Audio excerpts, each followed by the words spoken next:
আসসালামু আলাইকুম। ওয়ালাইকুম আসসালাম। ভালো আছেন স্যার? আলহামদুলিল্লাহ, ভালো আছি। আপনার কথা শোনা যায় না।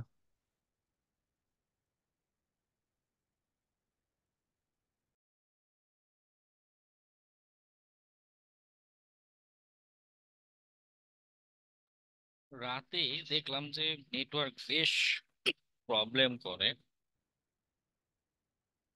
গতকালও আরেকটা ব্যাচে ক্লাস নিচ্ছিলাম, লিটারালি এমন অবস্থা যে শেষে 15 মিনিট আগেই মানে ক্লাস বন্ধ করে দিতে হচ্ছে।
আসসালামু আলাইকুম। ওয়ালাইকুম আসসালাম। স্যার ভালো আছেন? আলহামদুলিল্লাহ, ভালো।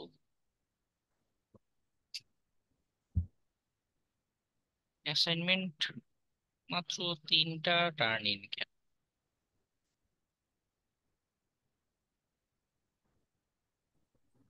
বাকিদের অ্যাসাইনমেন্ট কোথায়?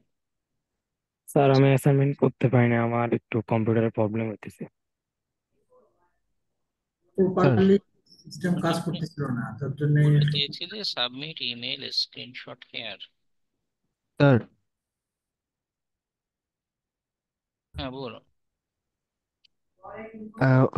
অ্যাসাইনমেন্টের ব্যাপারটা আসলে আমি ইউটিউব স্যার দেখে দেখে। আমাদের অ্যাসাইনমেন্টের ডিউরেশনটা স্যার একটু বাড়ানো দরকার।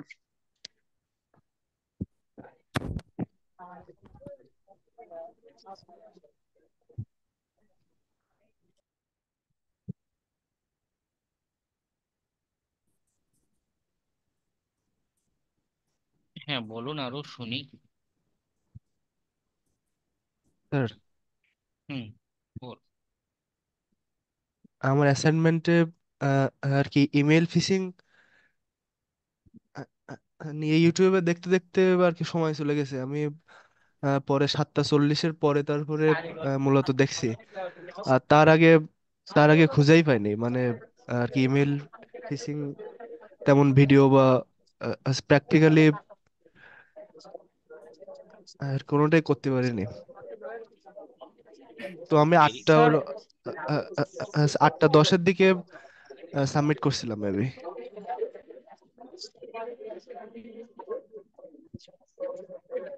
স্যার আমাদের অ্যাসাইনমেন্টের সময়টা বাড়িয়ে দিলে একটু ভালো হয়, দয়া করে। কতদিন তো ক্লাস হয়নি, হয়েছিল?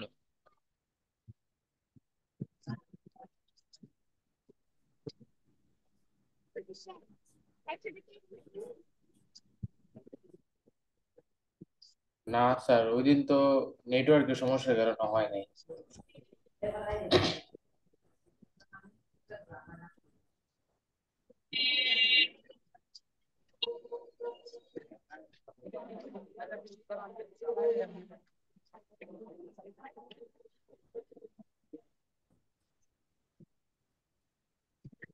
টাইমলি মাত্র 3টা টার্ন ইন কেন? মাত্র 3জন ব্যতীত কারো কি মানে পাংচুয়ালিটি নেই? স্যার দেখবেন একটা যে কথা আছে। ট্যুরে আহ, আমার ব্যাপারটাই কথা। ব্যাপারটা এরকম না, আসলে টুলস গুলো প্রপারলি কাজ করতেছিল না। স্যার আপনি ক্লাসে অনেকগুলো টুল দেখাচ্ছেন কিন্তু আসলে প্রপারলি আর কি আমরা আর কি ফোনের আর কি ক্লিয়ার হতে পারিনি। এবং আপনি দেখাচ্ছেন একটা ওই যে জিও ফিশার আর তারপরে ওই যে জেড ফিশার, কিন্তু আমরা কাজ করার সময় অনেক সমস্যার সম্মুখীন হয়েছি, যার কারণে ভালোভাবে আর কি কোনোটাই করতে পারিনি। দেখা যাচ্ছে 3-4টি টুল, কিন্তু আসলে আমরা করার সময় কোনোটাই ক্লিয়ারলি আর কি করতে পারিনি স্যার। তারপরে গ্রুপ গ্রুপে যাওয়া হয়েছে, তারপরে সাবমিট করেছি ক্লাসটা। স্যার, জিপ ফাইলে লিঙ্ক তো আসছে, কিন্তু কিন্তু ওই যে লিনেক্সে, কালি লিনেক্সে শুধু এটা কাজ করে, বাইরে কাজ করে না স্যার, হ্যাঁ, ব্রাউজারে কাজ এটার করে না। জন্য আমি বলেছিলাম যে আমাদের ম্যানুয়াল টেকনিকে এইদার পোর্ট ফরওয়ার্ডিং সার্ভিস অথবা পাবলিক কোনো হোস্টিং আমরা ব্যবহার করি সেই জায়গাতে। ঠিক আছে, আপাতত যেহেতু পাবলিক হোস্টিং নেই, জি স্যার। অন্তত অ্যাসাইনমেন্ট আকারে ওই লিঙ্কটাই দিতে পারতেন। আমি তো বলেছি submit email screenshot share. Sir আমি 8টা 16-তে দিছি, আমি মনে করছিলাম স্যার 10টায় সাবমিট। মনে কেন করবেন? এখানে কি লেখা? এখানে তো টাইম দেয়া থাকে। এমনও না যে আপনি চোখে কম দেখেন বা আপনার দৃষ্টি প্রতিবন্ধকতা আছে। হ্যাঁ স্যার, আমি আর কি সবসময় যে এটি দেখছিলাম, আমি খেয়াল করিনি এটা, কিন্তু আমি পরে সাবমিট করে দিছি স্যার। ওই লিঙ্কটা একটা কি? কাজ নিয়ে কেন সেটা খেয়াল করবেন না? সরি এটা স্যার। অবশ্য সবার দায়িত্ব। যারা এই যে লেট সাবমিশন করেছেন, এটা তো সবার দায়িত্ব।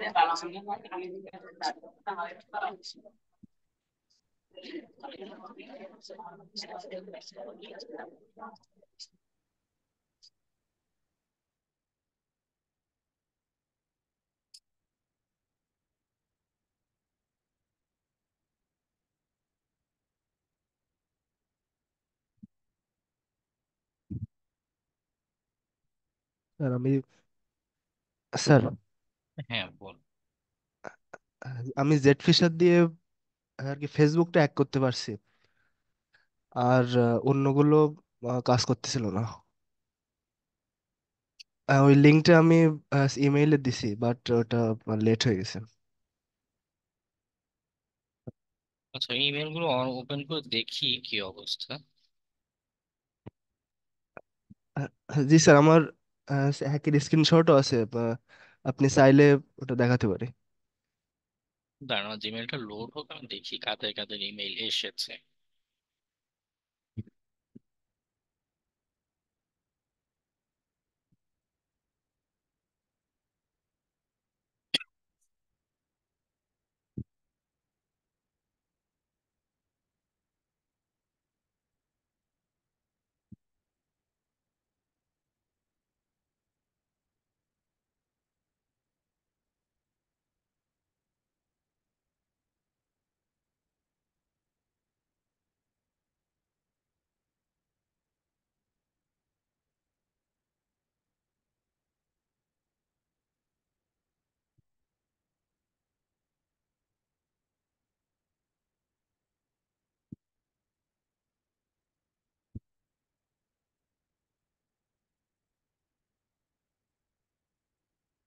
কি কি কনটেক্সট দিয়েছিলাম? নেম হচ্ছে তামিম। ওকে, তো প্রথমে এটা যে দিয়েছেন, হ্যালো মিস্টার হোসেন। হোসেন কোথায় আর তামিম কোথায়? কনটেক্সটই তো হয়নি। যা টার্গেট কি কোনো মেইল পাঠাননি, তাকে উল্লেখ করেননি, এবং জাস্ট লিখে রেখেছেন। লেখার দরকার একটা কিছু লিখে রেখেছেন, নাথিং এলস। তো হয়নি। আমি ক্লাসে এতবার করে বোঝালাম, এত এক্সাম্পল দেখালাম যে অ্যাটাকটা হয় কিসে, কিভাবে হয়, কেন অ্যাটাকটা সাকসেসফুল হয়। এই কনসেপ্টটা কিসে আহমেদ যে আছেন বুঝতে পেরেছেন ক্লাসে যে বুঝিয়েছিলাম। টুলস না হয় লিঙ্ক জেনারেট করে নিয়ে বুঝলাম, কিন্তু আদার্স যে টুলস এর বাইরেও যে আরো জিনিস আছে সেই বিষয়গুলো কি বুঝতে পেরেছেন? এটা যে মেইল করেছেন একটু রেসপন্স করুন। কনসেপ্টটা বুঝতে পারছি, বাট আসলে টুলস গুলো ঠিকভাবে হ্যান্ডেল করতে পারছি না। টুলস এর কথা কেন ঘুরে ফিরে টুলস টুলস করছেন? টুলসই কি একমাত্র আমি জিনিস? আমি আচ্ছা, বললাম টুলস যে এর কথা কনসেপ্ট মানলাম, কনসেপ্ট ঠিক আছে। তো এখানে লিখেছেনটা কি, এটা কাকে লিখেছেন? এখানে কি দেখেন না যেটা কাকে লেখার কথা? এটা এটা আমি করিনি, এটা জাস্ট বললাম। আপনি করেননি, আপনি এখানে কথা বলতে আসছেন কেন? আমি যার অ্যাসাইনমেন্ট তাকে রেসপন্স করতে বলেছি। ওকে, সরি।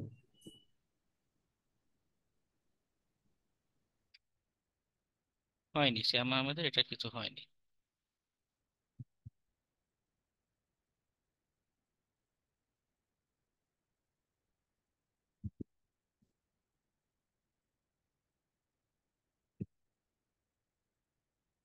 এটা কিছুটা উম, নেওয়া যায় এবং আরো কিছু ডিজাইন অ্যাড করে আর একটু আহ, এটা কি বলে অ্যাট্রাকটিভ করা যেতে পারে।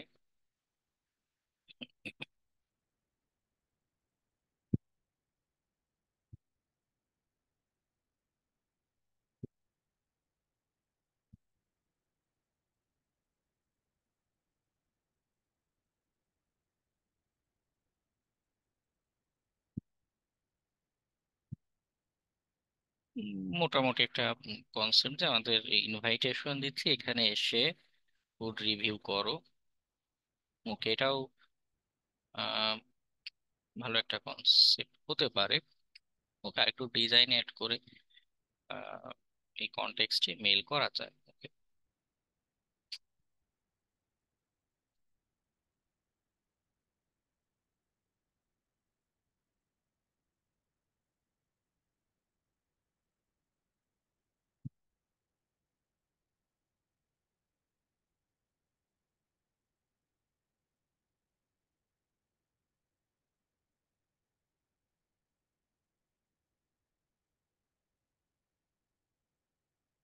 আর কোথায়, তো সব জুলাই 11-12।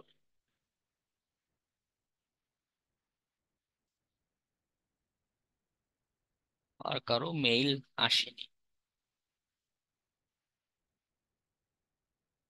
ওকে, শুধু এখানে ইমদাদুল হক সিয়াম আর ফুড গাড়ি, এটা কার? ফুডি গাড়ি।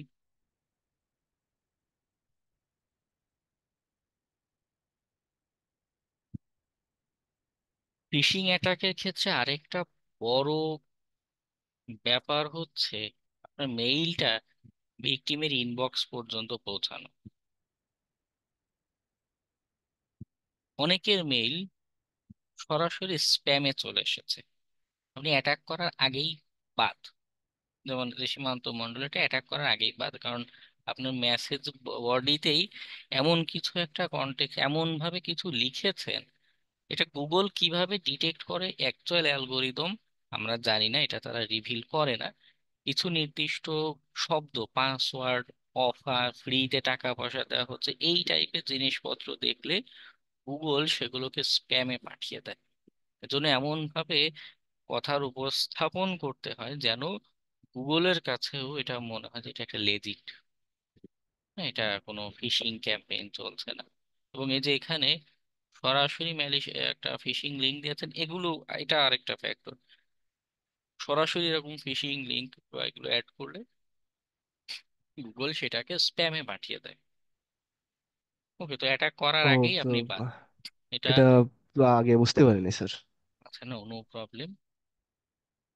ভুল থেকেই আস্তে আস্তে শিখবেন, নো প্রবলেম। তবে যেটা করতে হবে যে লেখার ভিতরে এমন কোনো শব্দ উল্লেখ করা যাবে না গুগলকে ট্রিগার করে। গুগল কিভাবে বোঝে, আবারও রিপিট করি, যে ফিশিং এ যেটা করে যে প্রলোভন দেখায়, ফ্রিতে টাকা পয়সা দেওয়া হচ্ছে, ভয় দেখাচ্ছে, পাসওয়ার্ড জানতে চাচ্ছে। হ্যাঁ, এই টাইপের কিওয়ার্ড গুলো দেখলে গুগল ট্রিগার হয়ে যায়, এগুলো স্প্যামে পাঠিয়ে দেয়। এমন করা যাবে না। আর ফিশিং লিংক সরাসরি এভাবে দেয়া যাবে না। যেটা করতে পারেন, ইউআরএল শর্ট করার কিছু সার্ভিস আছে, এইচটিএমএল বাটন আকারে দিতে পারেন, বা ইউআরএল শর্টের যে সার্ভিস গুলো আছে, বিটলি আছে। হ্যাঁ, তো বিটলি বা টাইনি ইউআরএল এরকম জায়গাগুলো থেকে আপনি যদি যান, বিটলি। স্যার এটা আমার মাথায় আসছিল, বাট সময় স্বল্পতার জন্য তাড়াহুড়ো করে সরাসরি দিয়ে দিছি ওটা। আচ্ছা, ঠিক আছে, নো প্রবলেম। ওকে, বাকিরাও জেনে রাখুন যে কি করা যেতে পারে।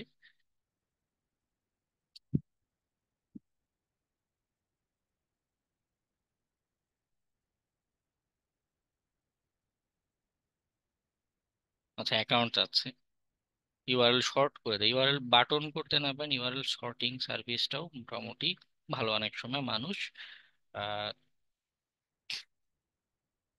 আচ্ছা, এই বিটলি ব্লক করে দেয়, তাহলে আদার্স যে ইউআরএল শর্টিং এর সার্ভিস আছে এগুলো ব্যবহার করতে পারেন, যেগুলো কম জনপ্রিয়।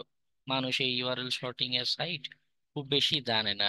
এই গুগলের রেজাল্টের পিছন, মানে পরের দিকে পেজগুলো। ওকে, এই টাইপের পেজ দিতে পারেন। সরি, ইউআরএল শর্টিং এর ইউআরএল দিতে পারেন।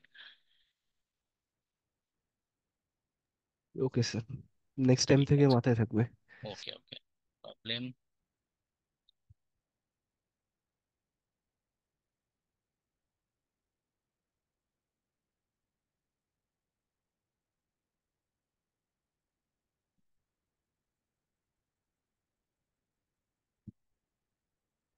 এটা একটা সুন্দর সেফট claim your brand new claim. জানি না আপনারা কেউ পাঠিয়েছেন না অন্য কেউ, কিন্তু ফ্রি বা কনটেক্সট দেখে মেবি সেটাকে স্প্যামে পাঠিয়ে দিচ্ছে। আচ্ছা, তারপর freight recover help, recover your happy help @gmail.com। ওকে, মোটামুটি ভালো একটা কনসেপ্ট, কিন্তু সেই ফেসবুকের ইমেইলটাই কপি করে দিয়েছেন। তো সম্ভবত এই ডোমেইন নেম দেখে মেলাতে পারেনি গুগল, এটাকে সরাসরি ডেঞ্জারাস ট্রিগার করছে। কারণ ফেসবুক থেকে আসলে ফেসবুকের কোনো ডোমেইন থাকবে, এটা gmail.com দিয়ে এমন পাঠাচ্ছে। এটার জন্য হতে পারে, আমরা এক্স্যাক্টলি জানি না তাদের অ্যাকচুয়াল কিসে ট্রিগার করেছে, কিন্তু হতে পারে এটার জন্য ট্রিগার করে স্প্যামে পাঠিয়েছে। ওকে, বরং এই ইমেলটাকে যদি এভাবেও ঘুরিয়ে লিখতেন নিজ অথরিটি নিয়ে, যে আমরা একটা সিকিউরিটি প্রতিষ্ঠান, আমাদের কাছে ডাটা এসেছে যে তোমার অ্যাকাউন্টটা হ্যাকিং এর শিকার হয়েছে, তুমি আমাদের সাইটে এসে জেনে নাও কি কি করণীয়। হ্যাঁ, তো আমাদের সাইটের লিংক এখানে, সিকিউর অ্যাকাউন্ট অথবা গেট হেল্প নাও। এই টাইপের কনটেক্সট, মানে কনসেপ্টটা ভালো, কিন্তু একটু ঘুরিয়ে উপস্থাপন করলে যেটা হতো, হতে পারে সেটা স্প্যামে যেত না। ওকে, আচ্ছা।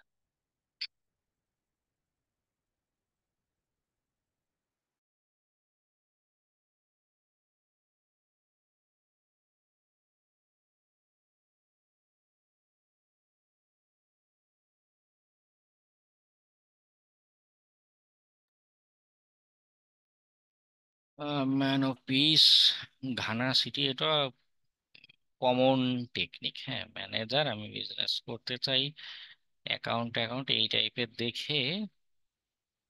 কারণ এক সময় বা এখনো এই আফ্রিকার কিছু কান্ট্রি থেকে, নাইজেরিয়া, নাইজার, চিলি, তাদের এইসব কান্ট্রি থেকে এখনো প্রচুর পরিমাণে ফিশিং এর মেসেজ, ইমেইল পাঠায়। হ্যাঁ, তো সেই টাইপের শব্দগুচ্ছ এখানে ব্যবহার করা হতে পারে, এগুলো গুগলকে ট্রিগার করেছে। আচ্ছা, আর আরো একটা বিষয় হচ্ছে, ইমেইল কখনো বেস্ট রিগার্ডস দিয়ে শুরু হয় না। ওকে, একটা সম্বোধন দিতে হয়। বেস্ট রিগার্ডস বা এগুলো হচ্ছে শেষের লাইনের লেখা। এটা নর্মাল আমাদের স্কুলে ক্লাস 5 6 থেকে ইমেল লেখার আহ, কি বলে ইংরেজি সেকেন্ড পার্ট যে আমাদের কোর্সটা ছিল, হ্যাঁ, সবাইকে কিন্তু সেই কোর্সে এই জিনিসটা শিখিয়েছে, ইমেল কিভাবে লিখতে হয়, সম্বোধন কিভাবে করতে হয়।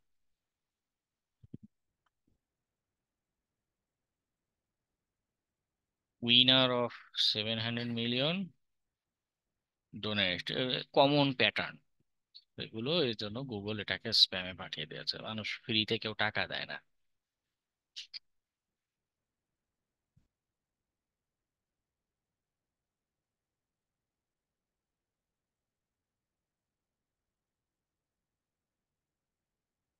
উইনার, ক্লিক হেয়ার হতে পারে, এই শব্দগুলো ট্রিগার করছে, তবে আইডিয়াটা ভালো। একটু এফোর্ট দিয়েছেন ইমেইলটা উপস্থাপনার দিকে, এজন্য এটা ভালো হয়েছে। এটা কার, লুইসের, এটা কার বিল্ড করা?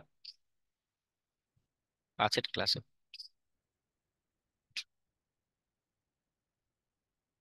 গণহারে ইমেল পাঠিয়েছেন লুইস হার্বার ফ্রেড।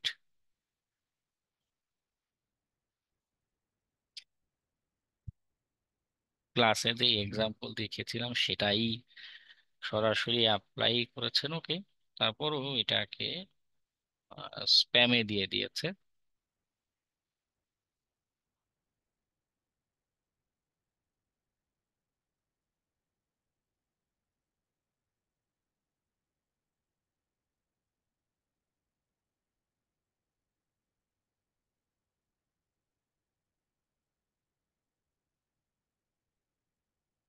এই কনসেপ্টটা একটু ঘুরিয়ে এভাবে করা যেতে পারে, যেহেতু বাংলাদেশের মানুষ, হুম, সেক্ষেত্রে বাংলাদেশে নেটফ্লিক্সের সাবস্ক্রিপশন, মনে করেন আপনি অফার দিলেন যে এই লিঙ্কে গিয়ে করলে ফ্রিতে দিবে না, কিন্তু মাত্র 100 টাকায় 1 বছর নেটফ্লিক্স উপভোগ্য, বা এই টাইপের একটা কনটেক্সটে যদি লিখতেন, তাহলে স্প্যামেও যেত না, কারণ ফ্রি বা একদম সস্তায় দেয়া হচ্ছে এই টাইপের জিনিস দেখলে গুগল স্প্যামে পাঠিয়ে দেয়।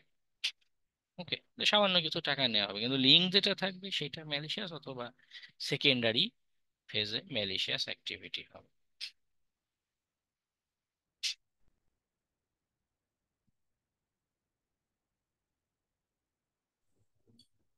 স্যার আমার একটা প্রশ্ন ছিল স্যার। হ্যাঁ, বল। মানে স্যার আপনি এই ফিশিং লিংক পাইছেন, এখন যদি লগ ইন করেন আপনার ডাটাগুলো দেন, তারপর আমরা কোন জায়গায় যাইয়া আপনার এই ডাটা পাবো? এটা ডিপেন্ড করছে আপনি কোন কোনো অটোমেটিক টুলস এর মাধ্যমে এটা করছেন। মানে আমি টুলস এর বিষয়ে বলছি স্যার, মানে ম্যানুয়ালি তো দেখায় মনে হয় যে, হ্যাঁ, টুলসে। মানে গো ফিশারে তো দেখায়। হ্যাঁ, জেড ফিশারেও করে কি, একটা ইউজার নেমস ডট ড্যাট নামের একটা ফাইল, ওই যে ফোল্ডারে আপনি জেড ফিশার রেখেছেন ওখানেই সেভ করে রাখে ইউজার ক্রেডেনশিয়াল গুলো। স্যার আমি জেট ফিশার তো মানে হচ্ছিল না, তারপর আমি সোশ্যাল ফিশার একটা টুলস আছে সেইটা ব্যবহার করে আমি লিংক জেনারেট করতে পারছি, কিন্তু লিঙ্কটা মানে আমি আজকে সাবমিট মানে কি করি নাই, লিঙ্কটা কিভাবে আমার জিমেল দিয়ে পাঠাবো মানে, না কেমনে কি পাঠাবো মানে ওইটার ভিতর গুলাই গেছে, লিঙ্ক জেনারেট করতে পারছি আমি। আচ্ছা, ওখানে আরেকটা ঘটনা ঘটে, যেমন এই টুলস গুলো যে গতদিন জেড ফিশারে একটা ক্লাউড ফ্লেয়ার ফরওয়ার্ডিং এর সার্ভিস, মানে দেখাচ্ছিল যে 15 মিনিট মতো তার ওই লিংক দিয়ে, যে লিঙ্কটা জেনারেট করবে এটা দিয়ে ডাটা ক্যাচ করা যাবে। এটা একটা ডিপেন্ডেন্সি বলতে পারি। অটোমেটিক টুলস গুলো যেই পোর্ট ফরওয়ার্ডিং সার্ভিস ব্যবহার করছে, সে কত সময় অ্যালাউ করছে। এনগ্রকে যেটা হয় যে একটা একদমই ফ্রি বেসিক অ্যাকাউন্টে 5টা না 25টা জানি কানেকশন, দাঁড় একবার দেখেই বলি। এনগ্রক প্রাইসিং,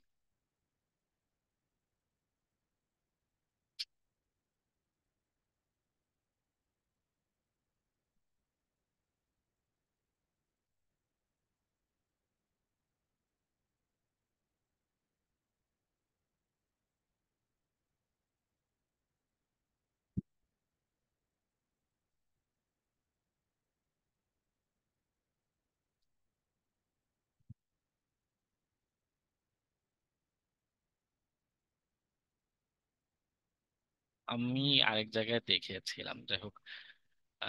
হ্যাঁ, এখানে পেতে পাই যে কতগুলো 25টা না 15টা এতগুলো কানেকশন করতে দেয়, এর বেশি দেয় না। হ্যাঁ, তখন কি হচ্ছে, লিঙ্ক যে দিচ্ছেন ম্যাস ম্যাসিভ আকারে বা ম্যাস পিপলকে আক্রমণ করা তখন সম্ভব হয় না। আচ্ছা, 500 ভেরিফিকেশনস পার মান্থ করতে দিবে। আচ্ছা, যাই হোক।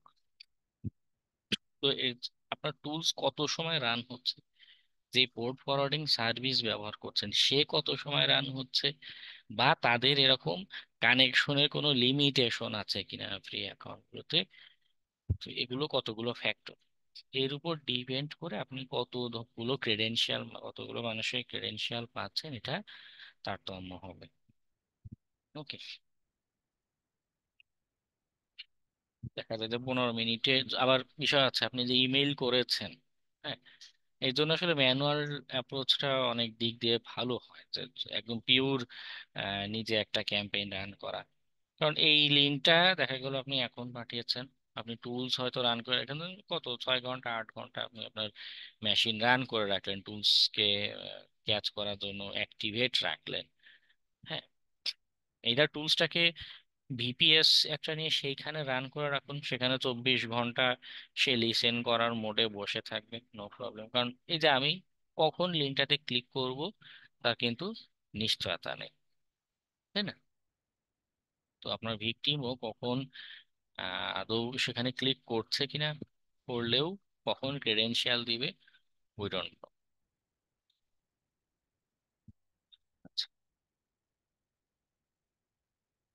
হ্যাঁ হ্যাঁ, আইএসপি থেকে পাবলিক আইপির কানেকশন নেওয়া যেতে পারে, খরচ একটু বেশি পড়ে।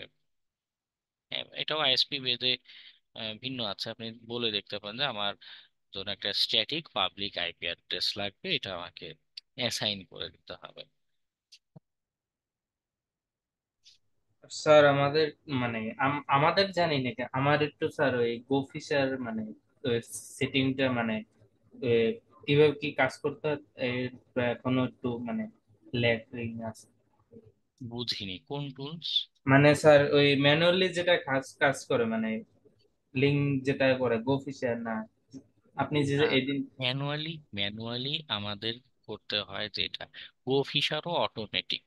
অটোমেটিক। ওখানেও ওই যে আমি একটা সাইটের ইউআরএল দিচ্ছি, ওটাকে ক্লোন করে নিয়ে আসছে, ইমেইলের টেমপ্লেট বানিয়ে রাখছি, আর যাদের পাঠাবো তাদের ইমেল অ্যাড্রেস দিচ্ছে, ও একাই সেখানে সেন্ড করে দিচ্ছে। ওইটাও অটোমেটিক্যালি ডাটা ক্যাপচার।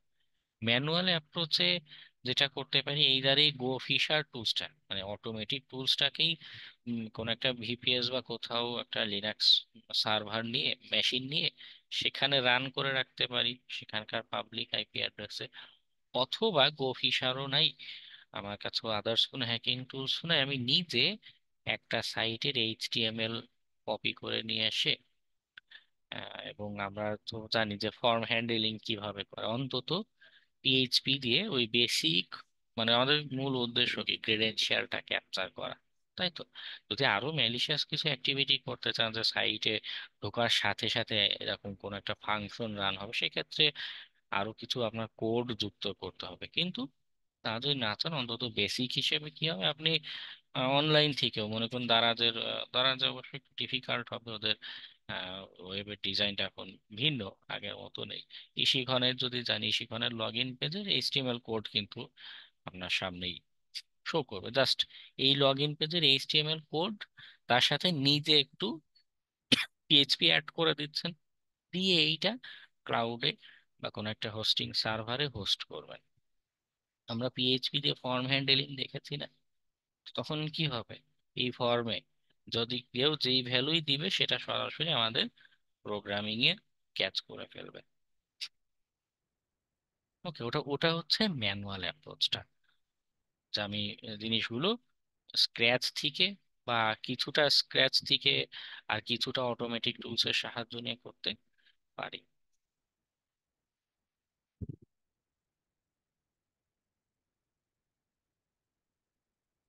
এটা যে ভিউ পেজ সোর্সে গেলে দেখবেন যে সব এইচটিএমএল কোড তো এখানেই আছে, এটা কপি করে আপনি যদি আপনার সার্ভারে বা আপনি লোকালি টেস্টিং এর জন্য, এক্সপেরিমেন্টের জন্য নিজের কম্পিউটারে এই এইচটিএমএল ফাইলটা নিয়ে রান করতে পারেন, দেখা যাবে যে অনেকটাই হুবহু এই সাইটের মতো আপনার শো করছে বা চলে আসছে।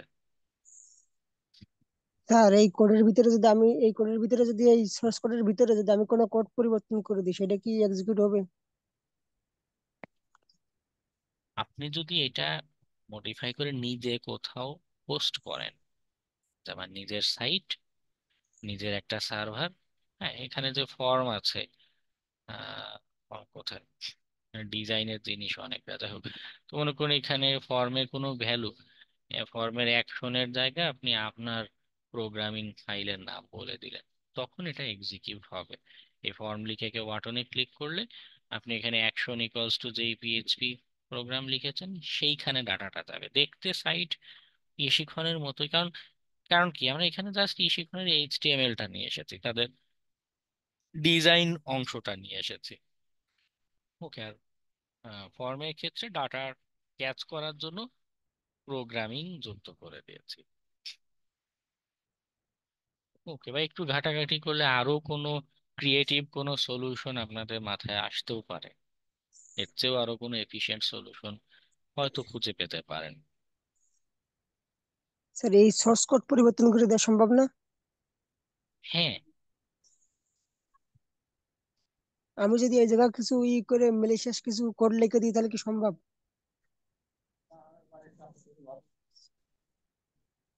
কি সম্ভব? বলছি যে স্যার এই জায়গায় যে কোড তো পরিবর্তন করা যাচ্ছে, এই জায়গায় কিছু তো লেখাও যাচ্ছে, তাহলে এই জায়গায় যদি আমি ম্যালিশিয়াস কিছু কোড লিখে দিই? হ্যাঁ, সেটা কিন্তু সার্ভারে পরিবর্তন হবে না, ই শিখনের অ্যাকচুয়াল যে সার্ভার সেইখানে কিন্তু কিছু হবে না। আমি আপনাদের ও, ওয়েবের বেসিক ক্লাসে বুঝিয়েছিলাম ছবি এঁকে, যে যখন এই যে ইশিখন.কম আমি রিকোয়েস্ট করেছি, ইশিখনের সার্ভার তাদের এইচটিএমএল ফাইলটা আমার কাছে যে সেন্ড করে দিয়েছে, লোকালি আমি আমার ব্রাউজারে সেই এইচটিএমএল ফাইলটা দেখতে পাচ্ছি। এখানে যদি কিছু পরিবর্তন করি সেটা আমার কম্পিউটারে থেকে যাবে, এটা যদি কপি করে রান করি আমার কম্পিউটারে রান হবে, ইশিখনের সার্ভারে কিছু এক্সিকিউট হবে না। বোঝা গেল না আরো কনফিউশন আছে? জি স্যার, বুঝছি।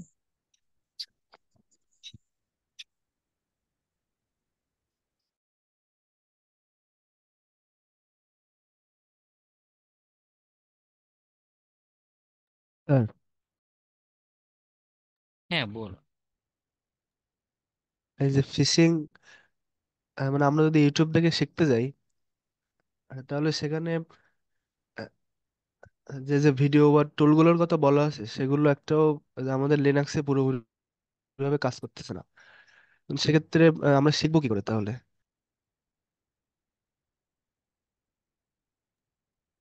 মানে সবই সেম, বাট মানে কোথাও না কোথাও বেঁধে যাচ্ছে টুল। হ্যাঁ, যদি অটোমেটিক কোনো টুলস, মানে লিংক, আমাদের মূল প্রবলেমের জায়গাটা হয় লিংক জেনারেশন নিয়ে। অটোমেটিক টুলস গুলো কাজ করে ঠিকই, গতদিন জেড ফিশার রান কোন টুলস রান হচ্ছে ঠিক, কিন্তু ওর লিংক জেনারেশন পার্টটাতে প্রবলেম।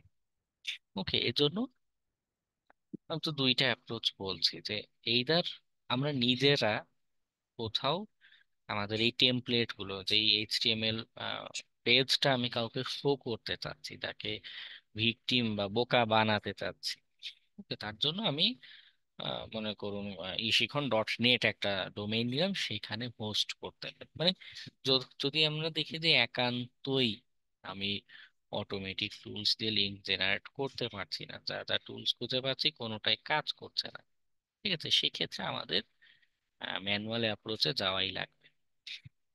ওকে, তবে শুধু ইউটিউবে না খুঁজে, কারণ ইউটিউবে যারা ভিডিও গুলো দেখেন এরা আসলে অধিকাংশ আসলে কোনো হ্যাকার না, নিতান্ত ইউটিউবে ভিউ পাওয়ার জন্য, হ্যাঁ, এমন কিছু থাম্বনেইল এমন কিছু টাইটেল দিয়ে ভিডিও প্রচার করে বেড়ায়, ঠিক আছে। বেটার হয় আপনি সিম্পল, খুব টুলস এর ক্ষেত্রে খুব ভালো একটা জায়গা হচ্ছে গিটহাব, ফিশিং টুলস গিটহাব। আপনি এটা লিখে সার্চ করুন, যারা অ্যাকচুয়াল ডেভেলপার, যারা অ্যাকচুয়ালি টুলস তৈরি করে, হ্যাঁ, ফিশিং দেখুন গিটহাবে এই টপিকসে ফিশিং নিয়ে বিভিন্ন টুলস সরাসরি এখানে পাবেন। টুলস না পেলেও দেখবেন কেউ কেউ আবার রিপোজিটরি ক্রিয়েট করে রেখেছে, সেখানে অন্য আদার্স বিভিন্ন টুলসের কালেকশন। দেখুন এখানে এখানে 1029টা পাবলিক রিপোজিটরি খুঁজে পাওয়া যাচ্ছে যারা এই ফিশিং টপিকের সাথে ম্যাচ করে, অর্থাৎ ফিশিং রিলেটেড 1029টা রেজাল্ট আছে। ওকে, ইউটিউবে হয়তো আপনি 5টা 10টা ভিডিও দেখেছেন বা 15 20টা ভিডিও অ্যাকচুয়ালি পাবেন ইউনিক। বেশিরভাগ ভিডিওই দেখা যায় একই টুলস নিয়ে 2 3 জন ঘুরিয়ে ফিরিয়ে একই কথা বারবার বলে যাচ্ছে।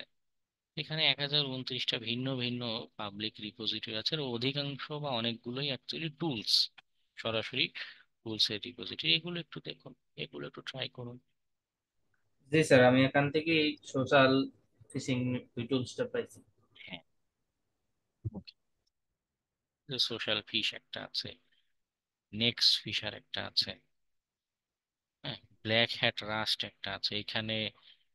না, ব্ল্যাক হ্যাট না, এটা আছে অ্যাড ফিশিং, অ্যাডভান্স ফিশিং। এখানে একটা রয়েছে মাস্ক ফিশিং, কতগুলো ফিশিং এর টুলস। কিং ফিশার আছে, ফিশিং ক্যাচার আছে, কয়টা ট্রাই করেছে।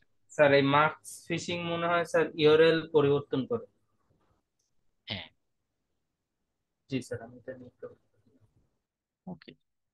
একটু কয়েকজন আছেন শুধু এক্সকিউজ দিতে ভালো লাগে তাদের, এক্সকিউজ না দিয়ে সিম্পল গিট হাবেও আসা দরকার নেই। আমি কিন্তু সরাসরি গিট হাবে সার্চ দিইনি, শুধু গুগলেও যদি লিখে সার্চ দেন আরো অনেক কিছু খোঁজা, টপ 10 ফিশিং টুলস, মাত্র 9 মাস আগে লেখা একটা পোস্ট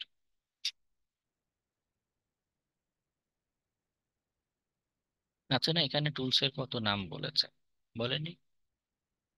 হুম, কিং ফিশার, গো ফিশার, ওয়াইফাই ফিশার, কতগুলোর নাম বলছে। এখান থেকেও তো একটা আইডিয়া পাওয়া যায়। লিটারালি চেষ্টা না করে সব ভেবে রেখেছেন যে স্পুন ফিডিং করা হবে, মুখে তুলে তুলে খাওয়ানো, যেটা হ্যাকিং এ সেটা করা সম্ভব না। আপনার নিজে এবং অধিকাংশ সময়ই একা একা শিখে, নিজে থেকে শিখে তারপরে কাজে ইমপ্লিমেন্ট করতে হবে। এটা যে শুধু কোর্সে আছেন বলে বলছি তা নয়। হ্যাঁ, বাংলাদেশে যারা, বাকিরা যারা কোর্স বিক্রি করে, তাদের কাজই, তাদের জীবিকা নির্বাহ করে আসলে কোর্স বিক্রি করে। জীবনে কোনোদিন তারা রিয়েল লাইফে কাজ করেনি, তারা জানে না আসলে রিয়েল লাইফে কিভাবে কাজ করতে হয়। ওকে, রিয়েল লাইফে যখন কাজ করতে যাবেন, ক্লায়েন্ট যখন, ক্লায়েন্টের একটা কিছু হ্যান্ডেল করতে যাবেন, নানাবিধ সমস্যার সম্মুখীন হবেন। এখন ক্লায়েন্টকে কি বলবেন? ক্লায়েন্ট আপনাকে টাইম দিয়েছে রাত 8টার ভিতরে আমাকে এই কাজটা করে দিতে হবে, আমার প্রজেক্ট ডেলিভারি টাইম এটা। আপনি তখন গিয়ে বলবেন যে আমার টুলস কাজ করেনি, আপনাকে চেহারা দেখে সে $500 পেমেন্ট করে দিবে? নাকি তখন আমি থাকবো আপনাকে বলে বলে দেওয়ার জন্য, এটা করুন ওটা করুন?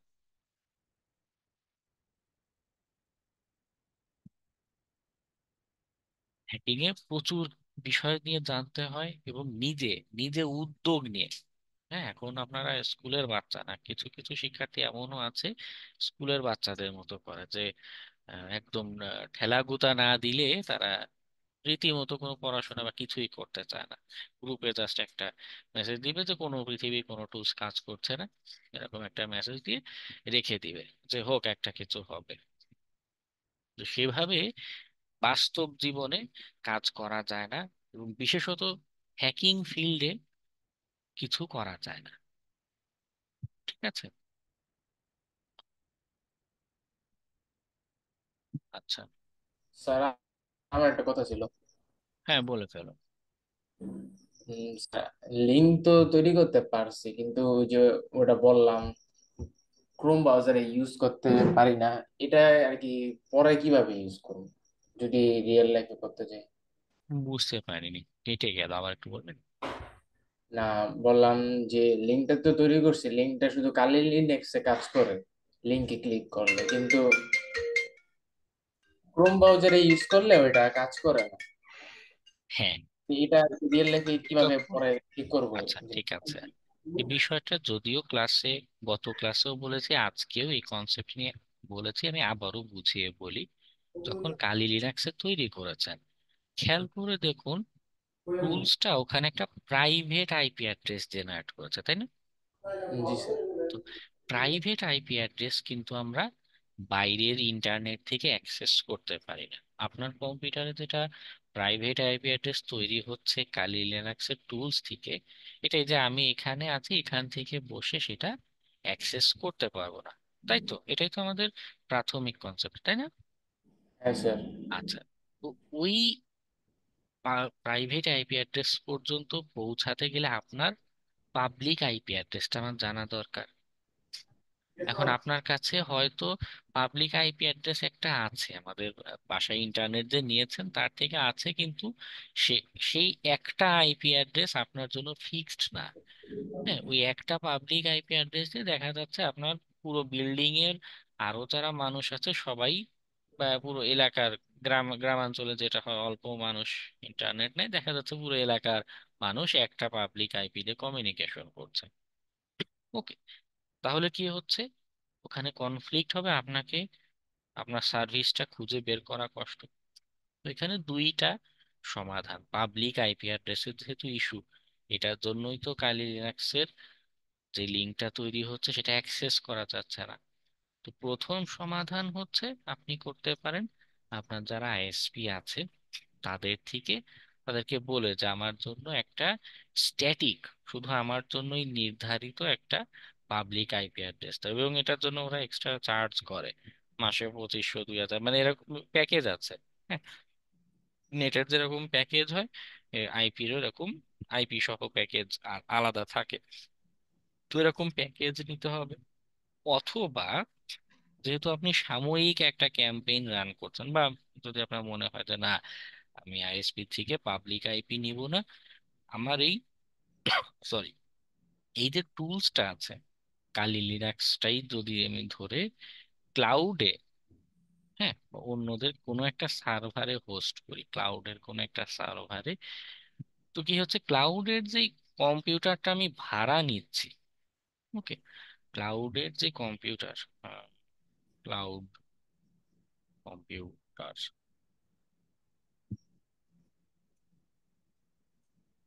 এডব্লিউএস,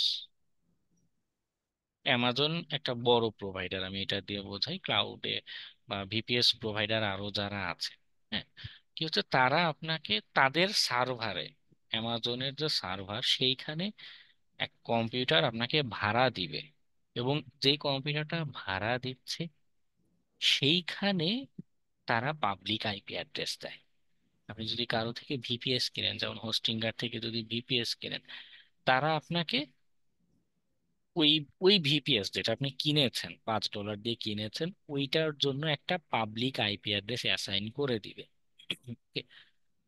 তো যখন পাবলিক আইপি অ্যাড্রেস পাচ্ছেন এবং ক্লাউডে বা ভিপিএস এ একটা কালি লিনাক্স ভিপিএস, কেউ কেউ প্রিমেড ভিপিএসই সরাসরি ভাড়া দিয়ে থাকে, হ্যাঁ, যে ভিপিএস সার্ভার কালি Linux VPS hosting ultra host, কি হচ্ছে, আপনি ওদের কম্পিউটারে কালি লিনাক্স রান করছেন, এবং এই ওদের কম সার্ভারে থাকা যে কালি লিনাক্স রান করছেন সেই কালি লিনাক্সে পাবলিক আইপি অ্যাড্রেস আছে। যদি থাকে ওখানে পাবলিক আইপি অ্যাড্রেস যেহেতু আছে, দ্যাট মিনস এই ভিপিএস এ থাকা কালি লিনাক্সে যদি আপনি আপনার ওই ফিশিং এর টুলসটা রান করেন, এখন যেই ইউআরএলটা তৈরি হবে সেইটা পাবলিকলি অ্যাক্সেসিবল হবে।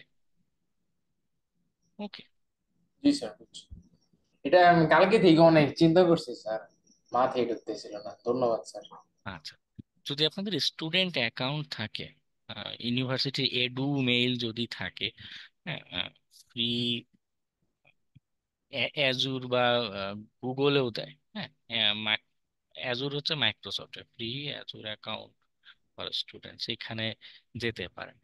গেলে ওরা এখন $100 ক্রেডিট দেয়, মানে $100 হচ্ছে আপনার লিমিট, আপনাকে হাতে টাকা দিবে না, আপনার অ্যাকাউন্টে $100 দিবে।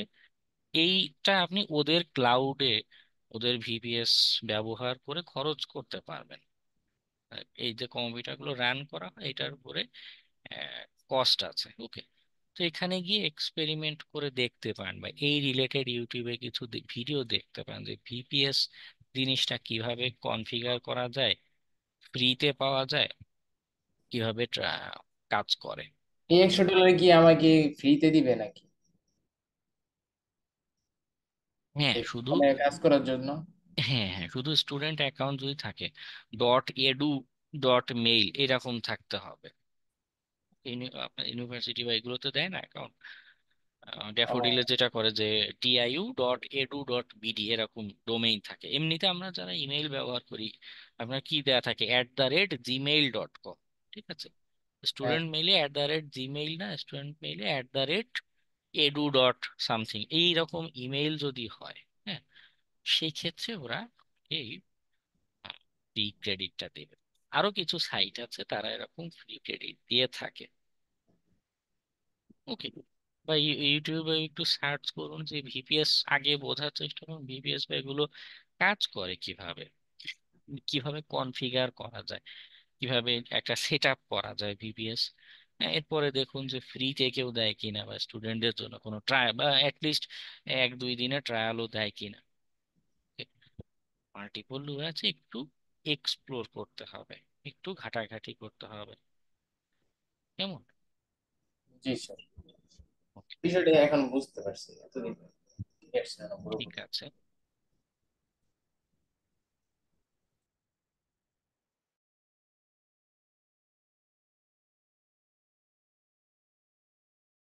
আচ্ছা, গতদিন অ্যানোনিমিটি নিয়ে আলোচনা করছিলাম, এটা আলোচনা কি শেষ হয়েছিল? ডার্ক ওয়েব বা এগুলো নিয়ে দেখিয়েছিলাম। না স্যার, ডার্ক ওয়েবে যাওয়া হয়নি, শুধু অ্যানোনিমিটি হয়েছিল। tor ব্রাউজার ডাউনলোড করা বা এগুলো কিছু দেখিয়েছিলাম। না না স্যার। আচ্ছা আচ্ছা, ওই আলোচনাটা তাহলে করতে হবে। এখন ওটাও কেন দরকার পড়ে, একটা তো আমরা নিজেদের কমিউনিকেশনের অ্যানোনিমিটি বা প্রাইভেসি ধরে রাখার জন্য ডার্ক ওয়েবের যেই নেটওয়ার্ক চ্যানেলটা আছে, হ্যাঁ, এটাকে ব্যবহার করতে পারি, tor নেটওয়ার্ক, এটাকে ইউটিলাইজ করতে পারি। আবার মাঝে মধ্যে আমি খুব বেশি পাইনি, তবে 2-3টা মতো এরকম ক্লায়েন্টের রিকোয়েস্ট পেয়েছিলাম যে তারা চেয়েছে যে ডার্ক ওয়েবে যেন তাদের হয়ে ইনভেস্টিগেশন চালানো হয়। হ্যাঁ, তারা কিছু একটা খুঁজতে চাচ্ছে, এই টাইপের একটা কাজ তাদের হয়ে ডার্ক ওয়েব থেকে করে দিতে হবে। ওকে, এদের আমাদের নিজেদের প্রাইভেসির জন্য অথবা ক্লায়েন্টের রিকোয়েস্টে তারা যদি এই রিলেটেড কোনো কাজ করতে বলে, কোনো বিশেষ করে কোনো ইনফরমেশন খুঁজে বের করতে বলে, তখন আমরা বের করতে আমাদের হবে। ওকে। তো এই যে টর নেটওয়ার্ক, আমরা ডার্ক ওয়েব শুনলেই টর ব্রাউজার এরকম বর্ণহারে বলতে থাকি, এটা অ্যাকচুয়ালি একটা নেটওয়ার্ক। হ্যাঁ, আমাদের ইন্টারনেট যেরকম একটা কানেক্টিভিটি দিচ্ছে, একটা কম্পিউটার আরেকটা কম্পিউটার সাথে আমাদের কানেকশন তৈরি করে দিচ্ছে, টর যেটা, এটাও অ্যাকচুয়ালি এরকম গ্লোবাল একটা নেটওয়ার্ক। ওকে। তো এইটা আমাদের কমান্ড লাইন যে সকল টুলস আছে, আমাদের লিনাক্সের টার্মিনাল থেকে আমরা যে সকল টুলস রান করে থাকি, কিছু টুলস সরাসরি এই নেটওয়ার্কের থ্রুতে কমিউনিকেশন করতে পারে। এটা একটা জিনিস আমি যাবো আমাদের হ্যাকিং এর, নেটওয়ার্ক হ্যাকিং এর ক্লাসে এরকম কিছু টুলস এর কথা বলবো। ওয়েব হ্যাকিং এরও একটা টুলস আছে, ও এই টাইপের টর কমিউনিকেশন করতে পারে। আবার আমি যদি চাই যে আমার ইন টোটাল আমার পুরো কম্পিউটারের সব নেটওয়ার্ক ট্রাফিক টর নেটওয়ার্ক দিয়ে যাওয়া দরকার নেই, শুধুমাত্র আমি আমার ব্রাউজার দিয়ে যে সকল ওয়েবসাইট ভিজিট করছি, অর্থাৎ আমাদের এইচটিটিপি যে কমিউনিকেশনটা হয়, হ্যাঁ, শুধুমাত্র সেই কমিউনিকেশনটা এই টর নেটওয়ার্ক দিয়ে হোক, সেক্ষেত্রে আমরা টর ব্রাউজার ব্যবহার করতে পারি। ওকে, টর ব্রাউজার হচ্ছে শুধু ব্রাউজারে ওয়েবসাইট ভিজিটের সময় যে কমিউনিকেশনটা হচ্ছে, সেইখানে অ্যানোনিমিটিটা দিয়ে থাকে।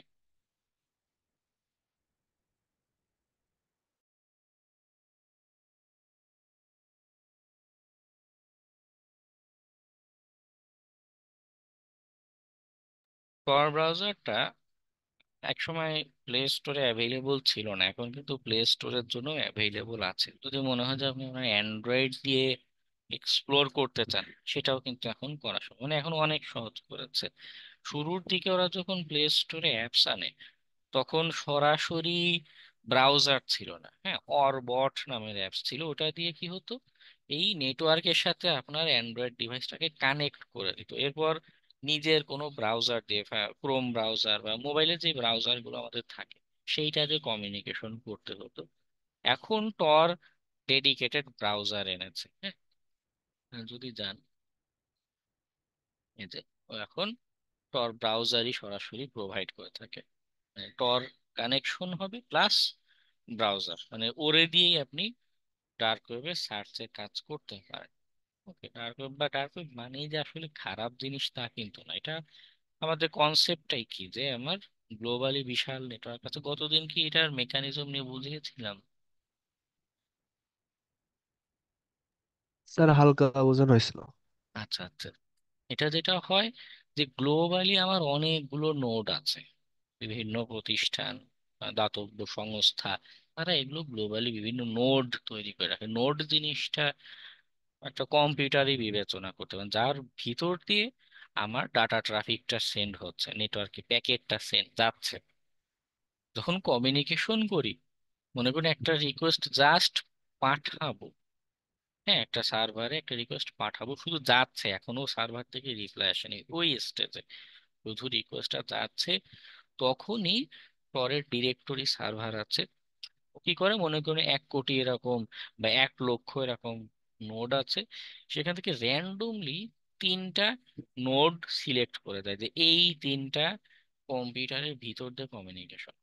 এবং এমন ভাবে ডাটাগুলো এনক্রিপ্ট করা, আমরা যে মাত্র কয়েকটা ক্লাস আগে ক্রিপ্টোগ্রাফি কনসেপ্ট পড়লাম না,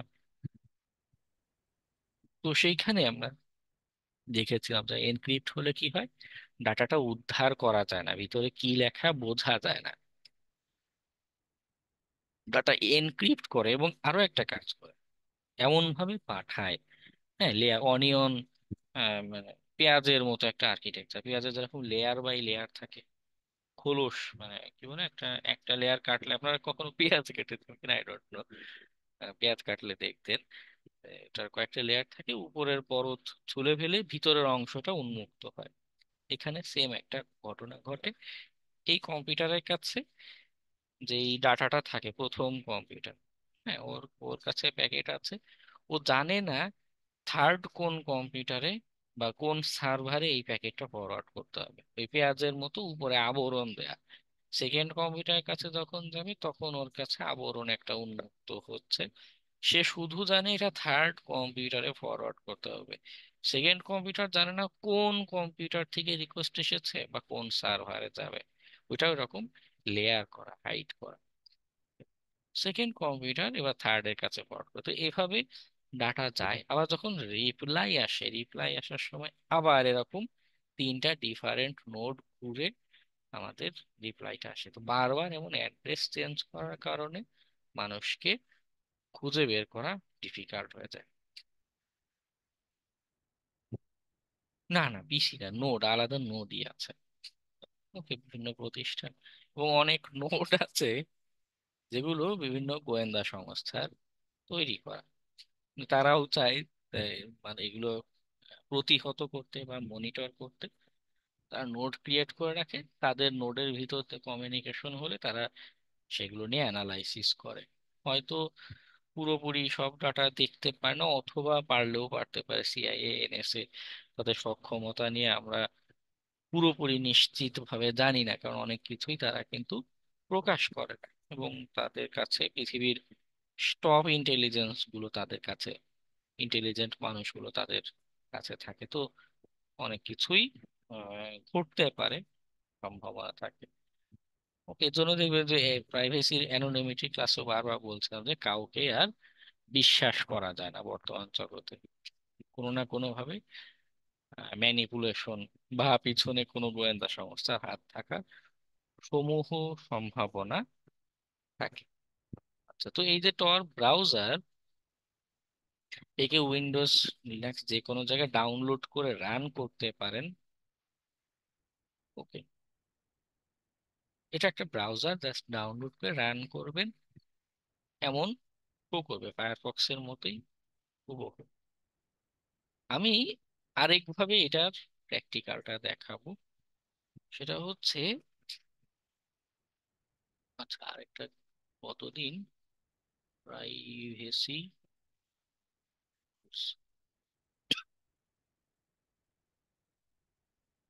গতদিন আরেকটা ব্যাচে আলোচনার সময় এই সাইটটা খুঁজে পাই, খুবই চমৎকার একটা সাইট। ও হচ্ছে বিভিন্ন ক্যাটাগরিতে ভাগ করা, হ্যাঁ, যে কোন ক্যাটাগরির জন্য কি ধরনের সফটওয়্যার গুলো এখন আমাদের প্রাইভেসিতে ফোকাস দেয়। ওকে, যেমন পাসওয়ার্ড ম্যানেজার যদি ব্যবহার করতে চান, ওইখানে কতগুলো সাজেস্ট করবে। নট, যদিও আমার কাছে এখানে অবশ্য কম্পারিজনের অনেক বিষয় আছে, নর্ড পাসের কথা বলছে কিন্তু তাকে আমার খুব বেশি বিশ্বাস হয় না। Bit ওয়ার্ডেনটা better. ওকে, আচ্ছা, আমাদের অফিস ওয়ার্ক মানে অনেক ক্যাটাগরিতে সে দিয়েছে। অপারেটিং সিস্টেমটা নিয়ে দেখাই, ফোনিক্স আছে, টেইলস আছে, কিউবস ওএস আছে। এগুলো সবাই হুনিক্স, টেইলস কিউবস করে না, টেইলস আর হুনিক্স হচ্ছে সরাসরি টর ব্যবহার করে কমিউনিকেশন, মানে পুরো অপারেটিং সিস্টেমটা তৈরি করা হচ্ছে প্রাইভেসি রে একদম নাম্বার ওয়ান ফোকাসে রেখে।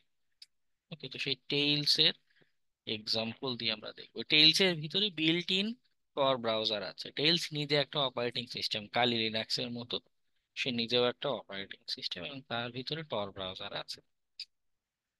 ওকে,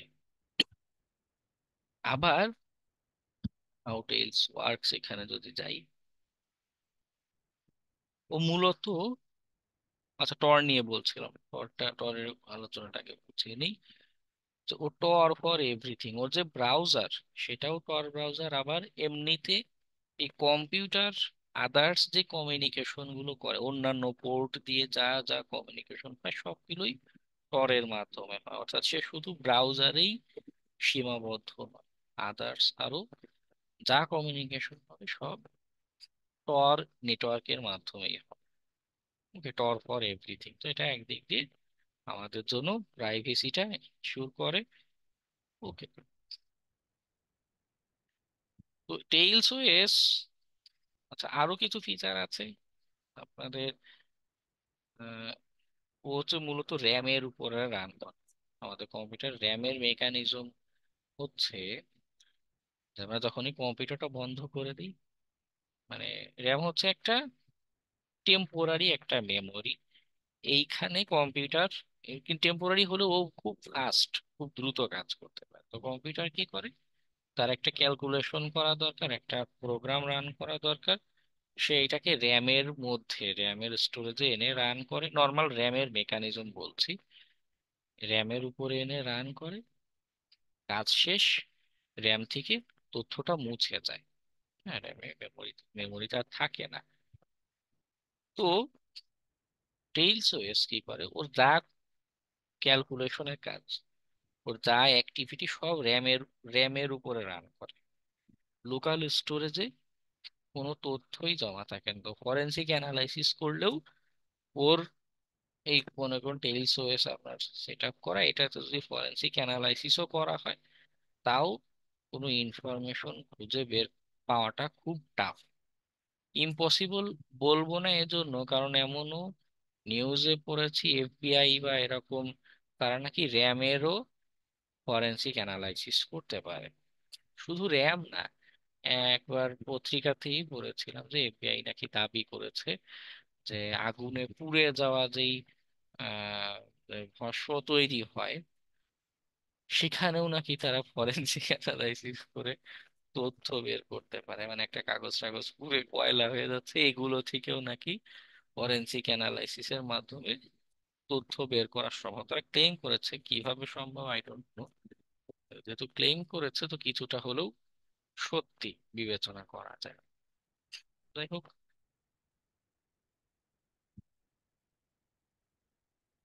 আর এখানে টর ব্রাউজার বিল্ট ইন ভাবেই ওর ভিতরেই সেট আপ করা, ইমেইল এনক্রিপ্টেড ইমেইলের জন্য থান্ডারবার্ড, হ্যাঁ আমাদের স্ট্রং পাসওয়ার্ডের জন্য কি পাস এক্স, আমাদের অফিস সফটওয়্যার হিসেবে লিব্রে অফিস, এবং ফাইল, আপনি যদি ডার্ক ওয়েবে ফাইল ওয়েবসাইট হোস্ট করতে চান বা কারোর সাথে টর নেটওয়ার্ক ব্যবহার করে মেসেজিং করতে চান, সেক্ষেত্রে অনিয়ন শেয়ার একটা চমৎকার টুলস। ওকে, এগুলো মেটাডাটা ক্লিনার, মেটাডাটা নিয়ে বলছিলাম না আলোচনা সূত্রে, তো সে সব অনেক কিছুই বিল্ট ইন ভাবে এর ভিতরে দেয়া রয়েছে টেইলস ওএস। এটা গেলো টেইলস ওএস এর নিজস্ব ফিচার্স। তো ইনস্টলে একটু বিষয় আছে, বিষয় হলো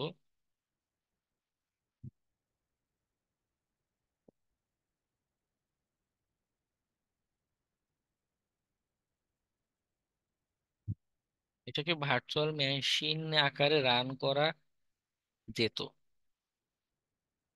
কিন্তু আহ, একটা সিকিউরিটি ইস্যুর কারণে এখন এই সাপোর্টটাকে বন্ধ করে দিয়েছে আপাতত। Do not currently provide a solution for virtual machine.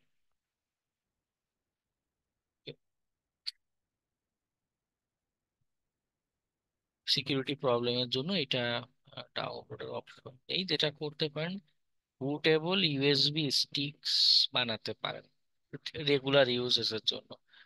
কি হবে, আপনার পেন ড্রাইভে টেলস হয়ে সেট আপ করা থাকবে, যখনই আপনার কোনো একটা কম্পিউটার ব্যবহার করা দরকার, মানুষের কম্পিউটার ব্যবহারের কোনো দরকার নেই, আপনি জাস্ট পেন ড্রাইভটা কানেক্ট করবেন ওই কম্পিউটারের সাথে, আপনার টেইলস ওএসটা বুট করবেন, সে কোনো ইনস্টলেশন নিবে না, কিছু না, লাইভ ওএস হিসেবে রান হবে, অর্থাৎ আপনার পেন ড্রাইভ থেকেই টেইলস ওএসটা রান হবে।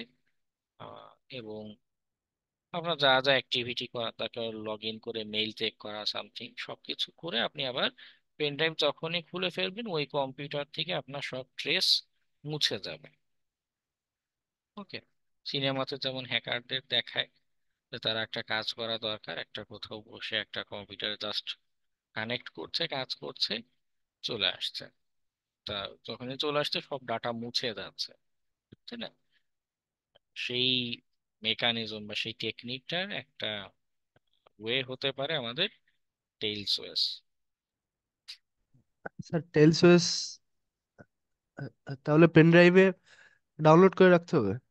ডাউনলোড করে বুট করবেন, এটা নিয়েও ইউটিউবে সার্চ করতে পারেন, যদি মানে এটা ক্লাসের আলোচনা অংশ না, তাও আইডিয়া দিই how to create bootable USB. যে দেখুন বুটেবল ইউএসবি লিখলেই ইউটিউবেও ভিডিও পাবেন যে ইউএসবি স্টিক্স কিভাবে তৈরি করা যায় আইএসও ফাইল থেকে, ফ্রম আইএসও ফাইল কিভাবে তৈরি করা যায়, এটা নিয়েও সার্চ করলে আইডিয়া পাবেন অনলাইনে। ওকে, আচ্ছা এটা একটু দেখে নিতে হবে, কারণ ক্লাসের আলোচনায় এটা আনা সম্ভব না আমাদের লিমিটেশনের জন্য। যাই হোক, হোনিক্স যেটা আছে, হোনিক্সের হোনিক্স না কিউবসওএস এর একটু মেকানিজমের সামান্য একটু ভিন্নতা আছে। হোনিক্সের কি অবস্থা এখন তা আমি একটু দেখে নিই। হোনিক্স বহুদিন ব্যবহার করি না।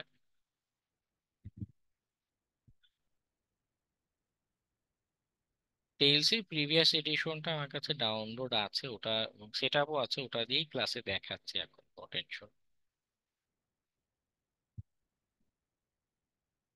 বা হোনিক্স সেট আপ নিয়েও ইউটিউবে ভিডিও পাবেন, হোনিক্স সেট আপ।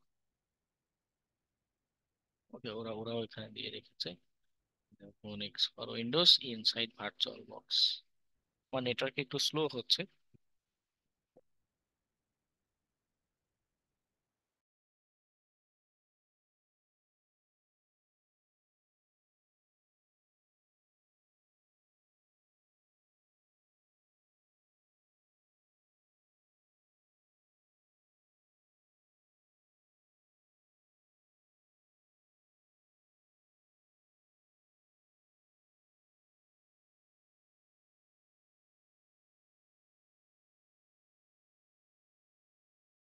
আচ্ছা, এটাও সহজ করেছে। প্রথমে জাস্ট আমাদের কালি লিনাক্সে প্রি বিল্ড এডিশন যেরকম আমরা জাস্ট ইম্পোর্ট করেছি ভার্চুয়াল বক্সে আর কাজ করা শুরু করেছি, এটাও তাই। এটা ভার্চুয়াল বক্সে সেট আপ আছে, শুধু ইউনিক্স এক্সএফসি এটা ডাউনলোড করবেন আর ইম্পোর্ট করবেন, আর এটা স্টার্ট দিলেই কাজ করবে। ঠিক আছে, একটা জিনিস দরকার পড়ে, ইউনিক্স গেটওয়ে, এটা ক্লিক করে ডাবল ক্লিক করলে ও টরের সাথে আপনার কানেকশনটা তৈরি করে দেবে টর নেটওয়ার্ক। তারপরে এটা নিয়ে ইউটিউবে ভিডিও দেখতে পারেন, টেইলস আছে, ইউনিক্স আছে, কিউবস ওএস আছে। তো আমরা টেইলস দিয়ে ডার্ক ওয়েবের কিছু আলোচনা করি, কিছু এক্সাম্পল দেখি। আমি রান দিচ্ছি, রান বলে আমি স্ক্রিনটা শেয়ার করছি।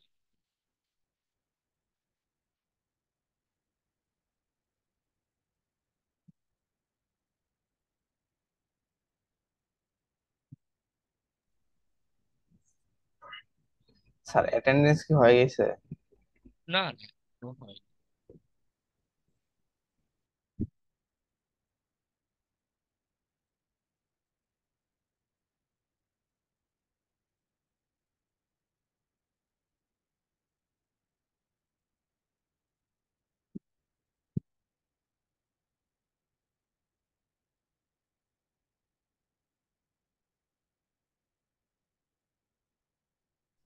স্যার আগের ক্লাসে অ্যাটেন্ডেন্স কি একবারে শেষে নিয়েছিলেন? হ্যাঁ, স্যার আমি অ্যাটেন্ডেন্সটা আর কি পাইনি, আমার অনেক ঘুমে ধরে গেছিল, লাস্টের দিকে আমি ঘুমাই গেছিলাম, আমারও খেয়ালও নাই। আচ্ছা আজকে নেওয়ার সময় বললেন আমি দেখবো। ঠিক আছে স্যার। ওকে, টেইলস ওএসটা এখানে রান করছি, যদিও ইনিশিয়াল স্ক্রিনটা ছোট, আমি বড় করার টেকনিকেও যাচ্ছি। তো স্টার টেইলস, হ্যাঁ ওইখানে বিল্ট ইন কতগুলো জিনিস জিজ্ঞাসা করতে দিলাম, টেইলস এর সার্ভিস গুলো স্টার্ট নিবে।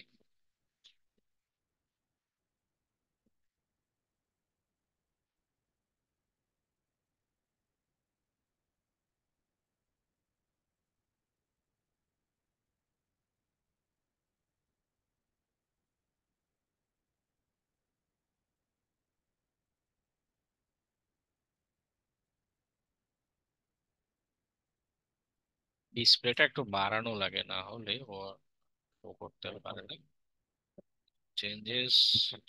ওকে, এবার ফুল স্ক্রিন হয়েছে।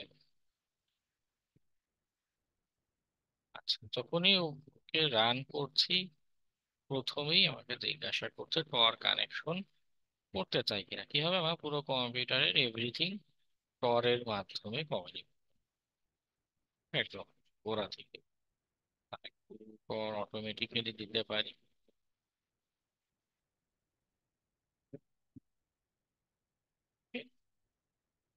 টরের সাথে এই যে কানেকশন তৈরি করছে, তখন কি টরের সাথে এই যে কানেকশন তৈরি করছে আমার পুরো এই অপারেটিং সিস্টেমে যা যা কমিউনিকেশন হবে সবই আসলে টর নেটওয়ার্কের ভিতর যায়। ওকে, টরের সাথে আমি দেখুন সাকসেসফুলি কানেক্ট হয়ে গেছি। বিগিনারদের একটা কমন ভুল ধারণা কাজ করে যে টর মানে শুধু টর ব্রাউজার, না, টর একটা নেটওয়ার্ক। ওকে, তো টরের সাথে আমি ব্রাউজার ওপেন না করেও কানেকশন করে ফেলেছি। তো এবার এই যে দেখুন স্টার্ট টর ব্রাউজার দিব, কারণ এখানে আগে থেকে টর ব্রাউজারটা সেট আপ করাই আছে। Okay, দিলাম।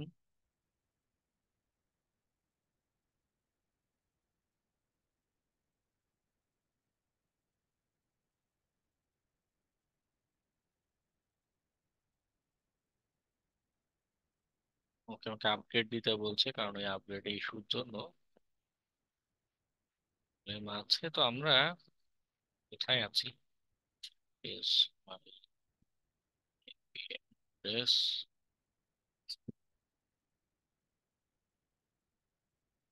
পরের নেটটা একটু স্লো হয়।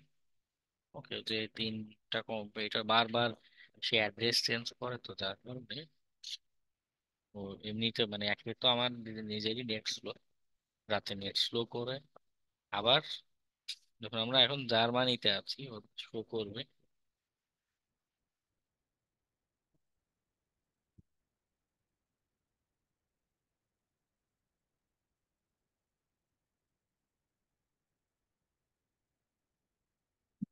যখন ডাকডাকগোতে সার্চ করলাম তখন জার্মানি লোকেশন, কিন্তু এই সাইটে যে রিকোয়েস্ট গেছে তখন আবার আমার অ্যাড্রেস পার্টি ইউনাইটেড স্টেটস এর টেক্সাস স্টেট হয়ে গেছে। যদি আবার রিলোড দিয়ে দেখা যাবে আমার অ্যাড্রেস আবার পাল্টে অন্য কিছু একটা হয়ে গেছে।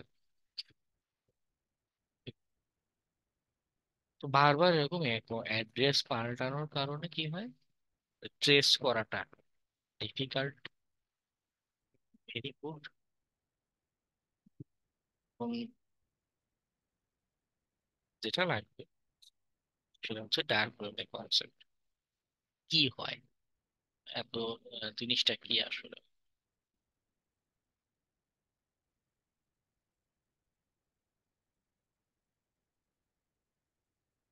তো বোঝানোর সুবিধার্থে অনেকেই এমন ছবি দিয়ে বুঝিয়ে থাকে।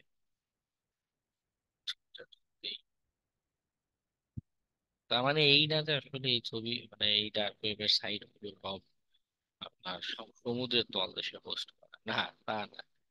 যে আমাদের যে শহীদ মিনার আছে সেটা আসলে প্রতীকী অর্থে বোঝানোর জন্য যে এটা মাঝখানে হচ্ছে মা, দুপাশে সন্তান, এরকম একটা প্রতীক বোঝানোর জন্য শহীদ মিনার তৈরি করা। এই যে এখানে ছবি, এটাও প্রতীকী অর্থে বোঝানোর জন্য যে আমরা সাইটে যা দেখি তার বাস্তবে এর যে রিসোর্স বা কমিউনিকেশন আরো বেশি হয়ে থাকে। সারফেস ওয়েবে মানে আসলে ওই পুরো ইন্টারনেটের খুব সামান্য অংশই আমাদের এই দৈনন্দিন ইন্টারনেটের মাধ্যমে দেখতে পাই। ওকে, একটা বিশেষায়িত নেটওয়ার্ক, এটা হচ্ছে ডিপ ওয়েব, মানে এটাও বিশাল বড়।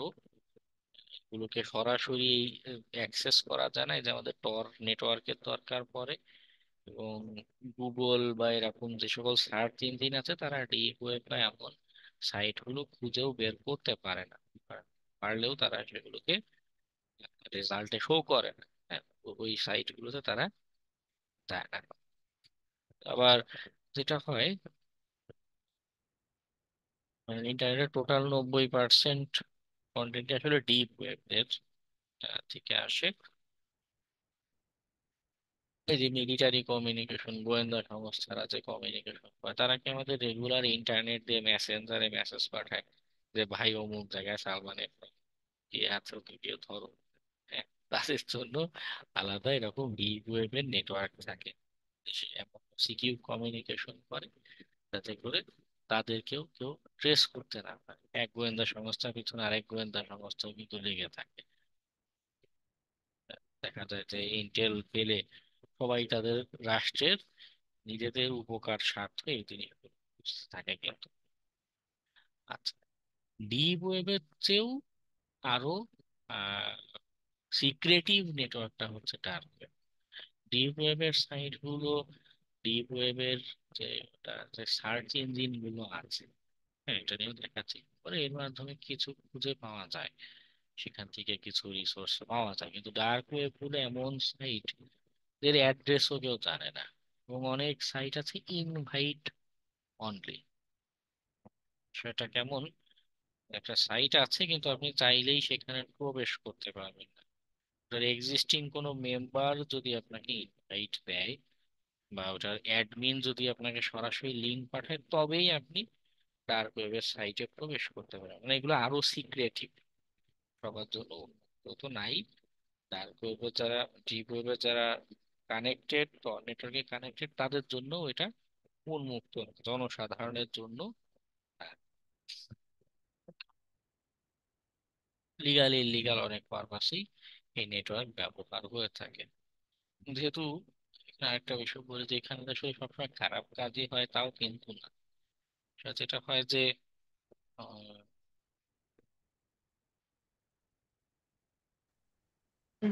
জি স্যার, একটা প্রশ্ন ছিল স্যার। হ্যাঁ বল। স্যার আমরা শুনলাম যে বাংলাদেশ নাকি ইন্ডিয়া 3,000 ওয়েবসাইট হ্যাক করেছিল। এটা কি সত্যি ছিল ঘটনাটা? কবে? ওই যে আমাদের প্রাইম মিনিস্টার পদত্যাগ করার পরের দিনই। হুম, না, এমন নিউজ আমি দেখিনি। তবে আমি যেটা দেখেছি যে ক্রমাগত করে প্রতি সপ্তাহেই 2-3 দিন করে বা তারও বেশি করে, মানে এভারেজে প্রায় প্রতিদিনই দেখা যায় বাংলাদেশে বিভিন্ন সাইটে আক্রমণ হচ্ছে, ভারত থেকে আক্রমণ করে ডাউন করে এই ডাটাগুলো অনলাইনে সেল করছে, শেয়ার করছে। হ্যাঁ, প্রায় প্রতিদিনই নতুন নতুন এমন নিউজ দেখতে পাই।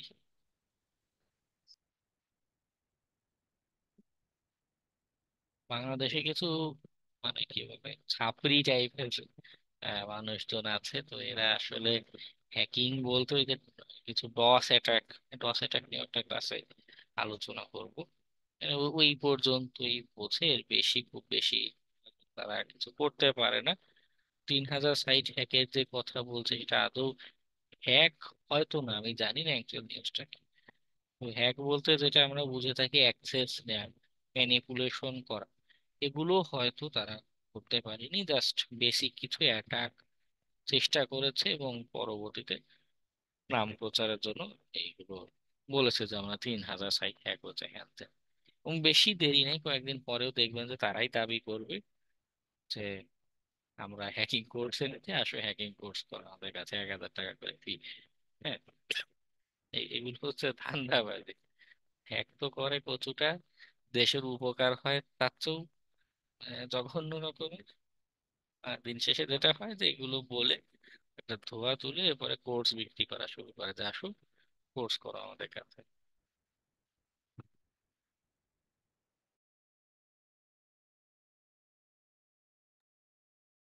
আর ওই যে বিভিন্ন সময় দেখি এই যে আমাদের দেশে যে সাইবার একাত্তর টিম আছে, এরা মানে অনেক বড় বড় লোকের যে আলটিমেটাম গুলো দেয়, এই যে এই কাজ না করলে এই সময়ের ভিতর হ্যাক করব বা পেজ ডিসেবল করে দেব।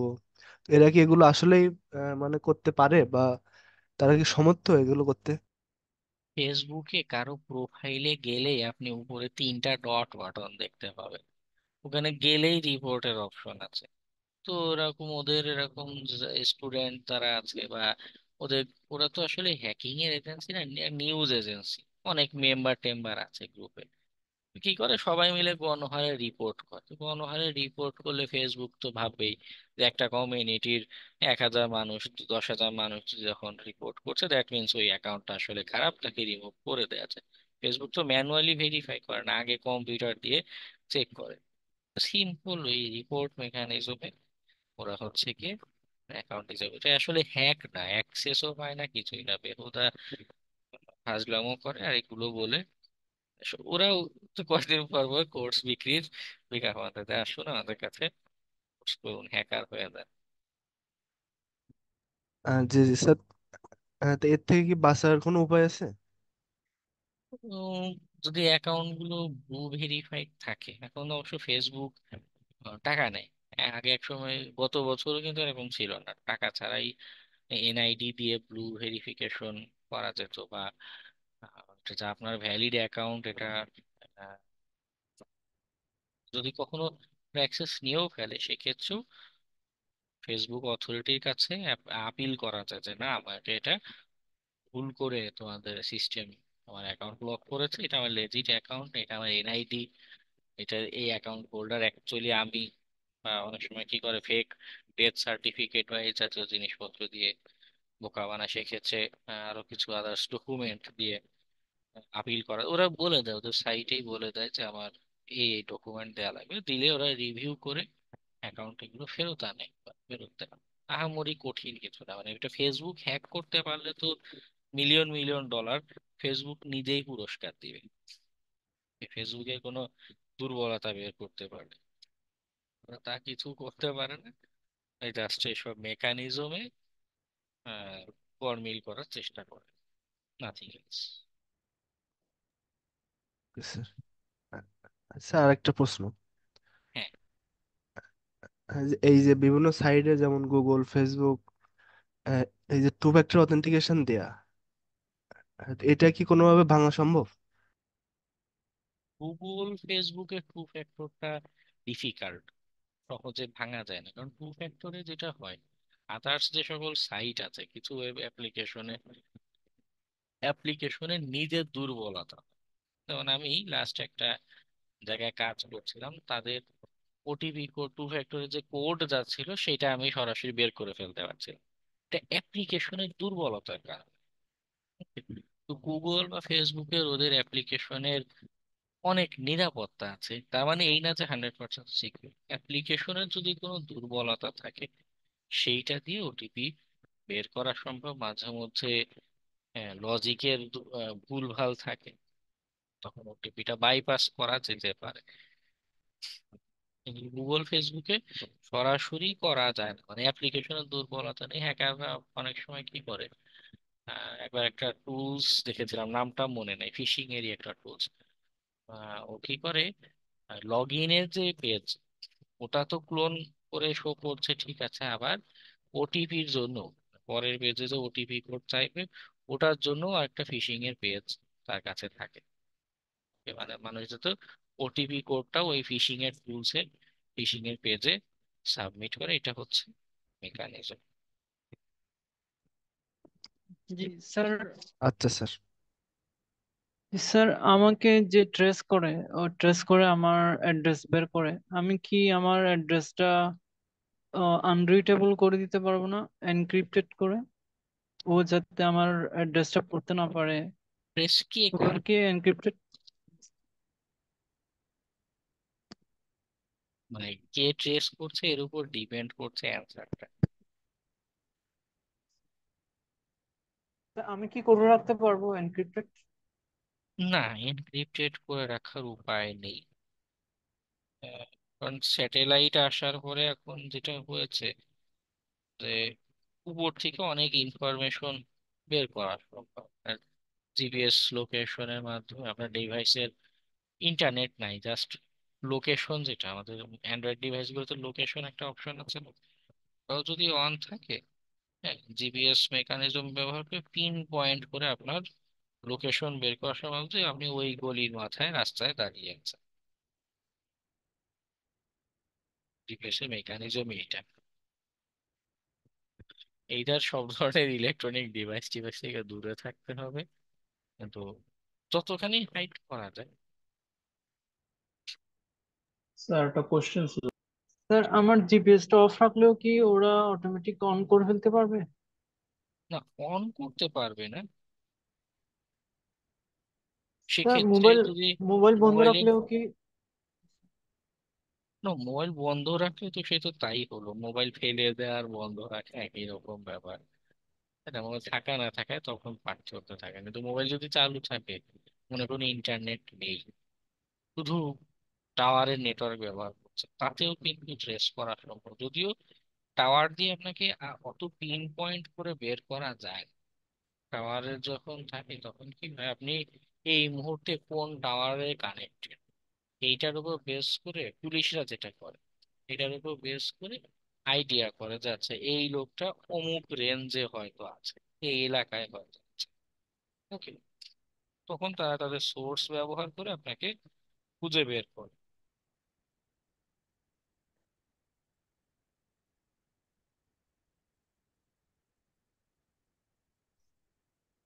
স্যার আমার একটা কোশ্চেন ছিল স্যার। হ্যাঁ, স্যার আমি মানে বিভিন্ন সময় একটা রুমার শুনছি যে পেগাসাস নামক যে হ্যাকিং গ্রুপ বা যাই যা বলি স্যার, তারা নাকি আমাদেরকে যে কোনো কলের মাধ্যমে বা যে কোনো জাস্ট একটা মেসেজের মাধ্যমে নাকি হ্যাক করতে পারে বা তাদের কাছে এই ক্ষমতা আছে। এটা কি স্যার সত্য কিনা বা এটা বলতে? রুমার্স না, এটা একদম সরাসরি সত্য। ওই যে আল জাজিরা প্রতিবেদন করেছিল হাসিনা ক্ষমতায় থাকতেই, all the prime ministers man, ওখানে জি ওই স্যার মানে টেন্ডারের ডকুমেন্ট সহকারে, পারচেস ডকুমেন্ট সহকারে দেখিয়েছে যে ওরা এই স্পাইওয়্যার কিনেছে। এগুলো খুবই মিলিয়ন মিলিয়ন ডলার দিয়ে কেন, তো খুবই চমৎকার ভাবে ডিজাইন করা। আর কাছাকাছি রেজিওনে যদি আসে, যে কিছু গাড়ি আছে সাদা কালারের গাড়ি, উপরে অ্যান্টিনার মতো দেখতে, এই গাড়িগুলো অনেক সময় ইউটিলাইজ করে যে আপনার এলাকার কাছে এসে যদিও দাঁড়ায়, ও আপনার এলাকার টাওয়ার, তারপরে আপনার যে ইন্টারনেটে কমিউনিকেশন হচ্ছে সবকিছুর ভিতরে ও মনিটর করা শুরু করতে পারে। পুরো বাংলাদেশ একা কভার করতে পারে না, আপনার কাছাকাছি একটা রেঞ্জে এসে টুলসটা অ্যাক্টিভেট করলে সব ডাটা ওর ভিতর দিয়ে পাস হয় এবং গভর্নমেন্ট দেখতে পারে। আমি আজকে দেখলাম বাংলা ভিশন না কোন টিভি চ্যানেলের ইউটিউবে একটা ভিডিও পাবলিশ করেছে যে এই যে স্পাইওয়্যারের যে আমাদের যে ডাটা গুলো নিত, শেখ হাসিনার কাছে প্রায় সব ধরনের ইনফরমেশন ছিল, আমাদের প্রায় এভরিথিংই সে ট্রেস করতো, ট্র্যাক করতো। এখন তো অনেক কিছু রিভিল হচ্ছে, হ্যাঁ, 5ই মে হত্যাকাণ্ডের বিষয়গুলো রিভিল হচ্ছে, তার অপকর্ম সব প্রচার হচ্ছে, তো এটা নিয়েও বলেছে যে অনেক ডাটা ক্যাচ করার করতো বসে বসে। তাহলে তো স্যার এই আন্দোলনের সময় তো মনে হয় মানে দেখছি মানে কয়েকটা জায়গা দিয়ে ছবি আসছে যে এক ধরনের সাদা গাড়ি উপরে এন্টিনা মানে এগুলা যে এলাকায় যায়, যেমন ধানমন্ডিতে থাকলে ধানমন্ডিতে নাকি কোনো নেটওয়ার্ক আসে না, মানে উপরে একটা এন্টিনার মতো দেওয়া ছিল, মানে বলছিল যে এই গাড়িগুলো থেকে দূরে থাকতে। হ্যাঁ হ্যাঁ, ওগুলো মাল্টিপারপাস, মানে নেটওয়ার্ক জ্যামার দিয়ে নেটওয়ার্কে জ্যাম করে ফেলতো, আবার হচ্ছে গিয়ে এই স্পাইওয়্যার ছড়িয়ে দিয়ে মানুষের তথ্য চুরি করা এই কাজগুলো করতো। করেছে অনেক কিছু চেষ্টা করেছে, কিন্তু একটা স্লোগান আছে না যে রক্তের বন্যায় ভেসে যাবে ওটা, এটা আমি আগে এক সময় রিয়েলাইজ করতে পারতাম না, তো মানুষ হচ্ছে এমনিতেই স্লোগান দিচ্ছে চিল্লানো দরকার চিল্লাতে, কিন্তু এখন রিয়েলাইজ করতে পারি যে না আসলে এইটা শক্তি কত মানুষের। সে যতই প্রযুক্তি অনেক কিছুতে অনেক চেষ্টা করেছে ম্যানিপুলেশনের, কিন্তু পারেনি। মানুষ যখন একসাথে হয় তখন তার চেয়ে বড় শক্তি আর কিছু হয় না। স্যার আর স্যার একটা কোশ্চেন ছিল এই যে রিভার্স ইঞ্জিনিয়ারিং এ স্যার, মানে অনেক জায়গায় শুনছি যে এরকম পাইথনের মাধ্যমে রিভার্স ইঞ্জিনিয়ারিং করা সম্ভব বা কিছু, মানে এগুলোর জন্য কি স্যার আলাদা কোর্স বা আলাদা আছে, বা আমাদের এখানে কি স্যার এটা কভার করা হয় কি? রিভার্স ইঞ্জিনিয়ারিং, হ্যাকিং যেরকম একটা সিকিউরিটি একটা ফিল্ড, রিভার্স ইঞ্জিনিয়ারিং নিজেও এরকম একটা ফিল্ড। ওখানে যেটা মূলত করা হয় যে আমরা অ্যাপ্লিকেশন গুলো দেখে থাকি, এদের সোর্স কোড তো আমাদের কাছে নেই বা ও কিভাবে কাজ করে আমরা জানি না। রিভার্স ইঞ্জিনিয়ারিং যেটা করা হয়, এই অ্যাপ্লিকেশনের ইন্টারনাল যে মেকানিজম আছে সেটা খুঁজে বের করে। কিন্তু এটা এত সহজ না, এক একজন এক এক ভাবে প্রোগ্রাম লিখে থাকে, কোড লিখে থাকে। ওকে, এখানে বিভিন্ন টেকনিক টুলস ব্যবহার করে করে কাজগুলো করতে হয়। একটা টুলস আপাতত যদিও এটা মানে একমাত্র টুলস না বা এটা দিয়েই সবকিছু হবে না। হ্যাঁ, এই টুলসটা এটাও এরকম আইসবার্গের মতো বিবেচনা করতে পারে যে পুরো রিভার্স ইঞ্জিনিয়ারিং এ খুব ছোট্ট একটা টুলস নিয়ে হয়তো আমি বলছি, সেটা হচ্ছে এটা এটা রিভার্স ইঞ্জিনিয়ারিং একটা টুলস। এটা কারা তৈরি করেছিল জানেন? স্যার এনএসএ, ইউএসএ, এনএসএ গোয়েন্দা সংস্থা, ওরা এটা ইন্টারনালি ব্যবহার করতো।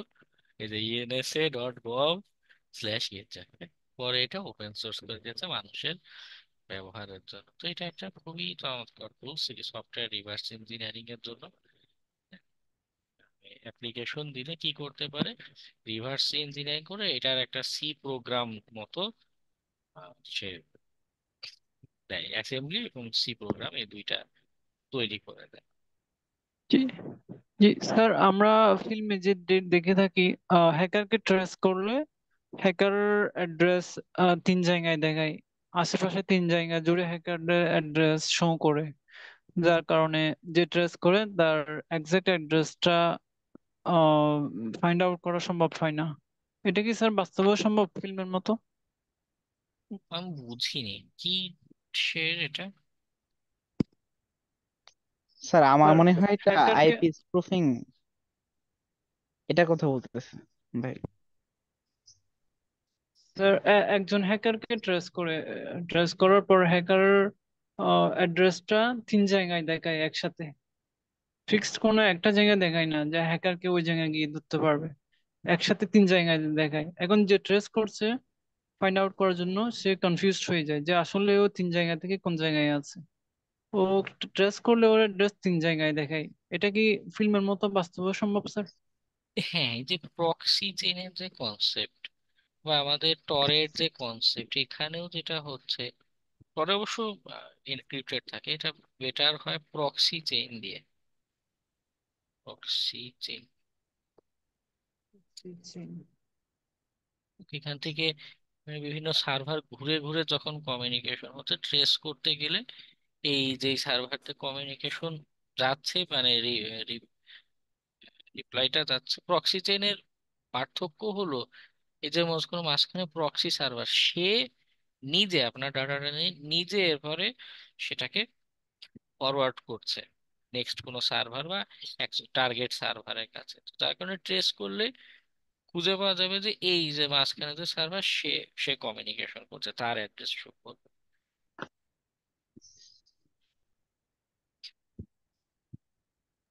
স্যার একটা ছিল যে মানে মানে সাপোজ আমাদেরকে একজনের মানে আমাদের গ্রুপের মধ্যে একজন একটা লিঙ্ক দিল। এখন মানে এরকম কোন টুল আছে যে আমি দেখবো যে লিঙ্ক বা যে কোনো ফাইল যে এটা আমাদের জন্য হার্মফুল কিনা চেক হ্যাঁ করার জন্য হ্যাঁ দেখাটা হ্যাঁ একটু। ওটা নিয়ে ম্যালওয়্যার ক্লাস আজকে মূলত ম্যালওয়্যারের আলোচনা করতে চেয়েছিলাম, কিন্তু তার ব্যাপারে কিছু আলোচনা বাকি থাকার কারণে সেটা তো আজকে কভার করা শেষ হবে না। নেক্সট দিন ওই ম্যালওয়্যারের কথা যখন বলবো তখন এই আইডিয়াটা পাবেন। ওকে।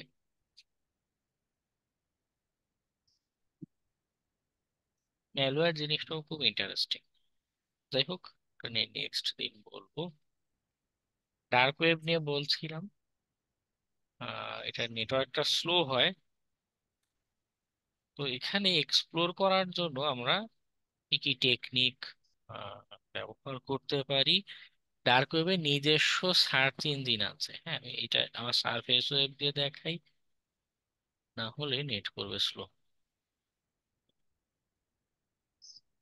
স্যার একটা কোশ্চেন ছিল ওই যে হ্যাঁ বল। গতকাল আপনি বলছিলেন যে ডার্ক ওয়েব তাদের নাকি নিজস্ব এরকম লক্ষাধিক সার্ভার আছে বা কিছু মানে মানে যাতে আমাকে যদি কেউ ট্রেস না করতে পারে এই জন্য এক কম্পিউটার থেকে আরেক কম্পিউটারে মানে অনিয়ন মানে যে নেটওয়ার্কটা এখন তাদের কি স্যার একটা নিজস্ব সার্ভার যে এরকম এতগুলো সার্ভার এর মাধ্যমে তারা এই কাজটা করে এগুলো আছে নাকি আমাদের যে কোনো লোকালি মানে যে কারো কম্পিউটার তারা ইউজ করা শুরু করে দেয় ইউটোরেন্টের মতো? না না, ইউটার্নের মতো না, আবার সবগুলো তাদেরও না। বিভিন্ন অলাভজনক প্রতিষ্ঠান আছে, তারা ওইরকম নোড পোস্ট করে থাকে বা পাবলিশ করে থাকে। আহ, মনে করেন অ্যামনেস্টি বা দি গার্ডিয়ান পত্রিকা তাদের এরকম একটা সার্ভার দিয়ে রাখলো, তার ভিতর দিয়ে কমিউনিকেশন হবে। ওকে, সবগুলো এখন তাদের। স্যার, জি স্যার, হ্যাঁ এখন এখন স্যার মানে ধরেন কোনো একটা হার্মফুল কেউ কোনো একটা কাজ করলো এখন যখন ট্রেস করা হবে এখন তারা কি এর মধ্যে ফেঁসে যাওয়ার সম্ভাবনা থাকে না যে তাদেরটা যেহেতু ইউজ করতে পারছে? হ্যাঁ, ফেঁসে যাওয়ার একটা সম্ভাবনা আছে, কারণ পরের যে যারা প্রতিষ্ঠাতা তারাই আহ, বেশ কয়েকটা দুর্বলতা নিয়ে বলেছে যে টরের যে মেকানিজম এখানেও কিছু আক্রমণ করা সম্ভব। লিভ ম্যানুয়াল এই যে টর প্রজেক্ট ডট ওআরজি বা support am I totally anonymous if I use Tor. তো এই সাইটগুলোতে তারা নিজেরাই অফিসিয়ালি বলে দিয়েছে যে না 100% আসলে is impossible, it is impossible to have perfect anonymity.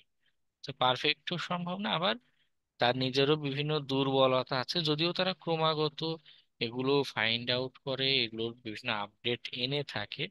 কিন্তু গোয়েন্দা সংস্থার কাছেও এরকম বিভিন্ন দুর্বলতার ইনফরমেশন থাকতে পারে, যেটা ইউটিলাইজ করে হ্যাকারদের তারা ট্রেস করতে পারে। যেমন হ্যাঁ, গতকালকে একটা ডকুমেন্টারিতে দেখলাম যে কি জানি মার্কেটটার নাম, ডার্ক ওয়েবে একটা ই কমার্স সাইট ছিল এই ড্রাগস বা গানস এরকম জিনিসপত্র সেল করার জন্য। আহ, তার যে প্রতিষ্ঠাতা তাকে গোয়েন্দারা খুঁজে বের করেছে। ওকে বিভিন্ন উপায়ে অনেক দিন ধরে ইনভেস্টিগেশন করে করে করে করে তাকে তারা খুঁজে বের করেছে। তারও আগে আরেকটা ছিল, সেটা হচ্ছে সিল্ক রোড। এটা হচ্ছে শুরুর দিকে সিল্ক রোড, এটা নিয়ে একটা মুভিও সিল্ক আছে রোডটা তাই। মনে হয় স্যার 2013 সালে একটা হ্যাঁ মানে হ্যাঁ 2013 সালে মানে এমন একটা শুনছিলাম যে মানে মানে যখন ডার্ক ওয়েবে অতটা ফেমাস হয় নাই, বাট এই জিনিসটা মানে প্রচুর হয়েছিল যে মানে অনেকের ইনফরমেশন তারা চুরি করে বিক্রি করতো। শুধু ইনফরমেশন, আল্লাহ দুনিয়া প্রায় সবই তারা সেল করতো, হ্যাঁ। বিশেষ করে ড্রাগস বা এই জাতীয় জিনিসপত্রের জন্য বিখ্যাত ছিল। মার্কেট প্লেস এটা একটা ছিল। ওকে, পরে এটা ওই তার এটারও প্রতিষ্ঠাতা যারা যে, তাকেও গোয়েন্দারা খুঁজে খুঁজে বের করে। তবে এটার মুভিটা দেখতে পারেন। এখানে আসলে টেকনোলজির চেয়ে, টেকনোলজি দিয়ে বের করার চেয়ে গোয়েন্দার যেটা করে, এটা রিয়েল ঘটনা নিয়ে বানানো মুভি। যে লোকালি হিউম্যান দিয়ে ইনভেস্টিগেশন করে করে ট্রেস করে করে খুঁজে বের করে। এরপরে যে গোয়েন্দা সে হচ্ছে এর প্রতিষ্ঠাতাকে একটা ফাঁদে ফেলে। যাই হোক, মুভির বাকি অংশ কালকে শুক্রবার আছে, চাইলে দেখতে পারেন। স্যার, স্যার নামটা তার কি মুভির মুভির? নাম? মুভির নামও সিল্ক রোড। সিল্ক রোড এই যে film।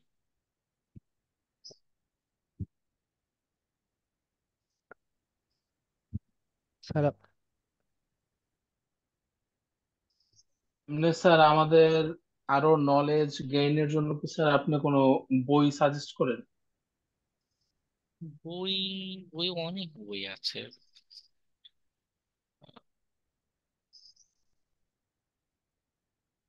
নির্দিষ্ট বই আসলে বলা মুশকিল, কারণ আমার অভিজ্ঞতা যেটা দেখেছি, মানে একটা বই সব কনসেপ্ট বা সব চ্যাপ্টারে আসলে খুব ভালো হয় না। হ্যাঁ, দেখা যাচ্ছে এই বইতে এই কনসেপ্টটা খুব ভালো বলেছে, তো ওই বইতে আরেকটা কনসেপ্ট ভালো বলেছে। ওকে, তো জাস্ট ইথিক্যাল হ্যাকিং লিখেও যদি সার্চ করেন একটা বই দেখতে পারেন। যদিও এখানে কনসেপ্ট অনেক বেশি না, সিএইচ বুক V12, রিক মেসের এই বইটা অনেক মোটা। ভার্সন 12 হচ্ছে লেটেস্ট। ঢাকার নীল খেতে খুঁজে দেখতে পারেন, ওখানে তো অনার্স মাস্টার্স এর সার্টিফিকেটও পাওয়া যায়। আরে বই খুঁজে পাওয়া এমন আহামরি কি বিষয়? তাই হোক, খুঁজে দেখতে পারেন, হার্ড কপি পাওয়া গেলে যেতে পারে। আমি আই ডোন্ট, স্যার বেশ মোটা সোটা একটা বই, কিন্তু অনেকগুলো কনসেপ্ট নিয়ে সেখানে আলোচনা করা। ওকে, নাম তবে এই নামটা একটা কি বই যে, তবে এই একটা বই যে একদম পারফেক্ট তা কিন্তু না। একটা বই যে সব হ্যাকিং এর টেকনিক আলোচনা আছে তাও না। ওকে, বিভিন্ন কনসেপ্ট বোঝার জন্য আরো বিভিন্ন বইয়ের সাহায্য নেওয়া লাগতে পারে। ওকে, এটা হচ্ছে বইয়ের নাম। স্যার আমাদের অ্যাটেন্ডেন্স হয়নি। ও হ্যাঁ, অ্যাটেন্ডেন্সটা বাকি, অ্যাটেন্ডেন্সটা নিয়ে ফেলি।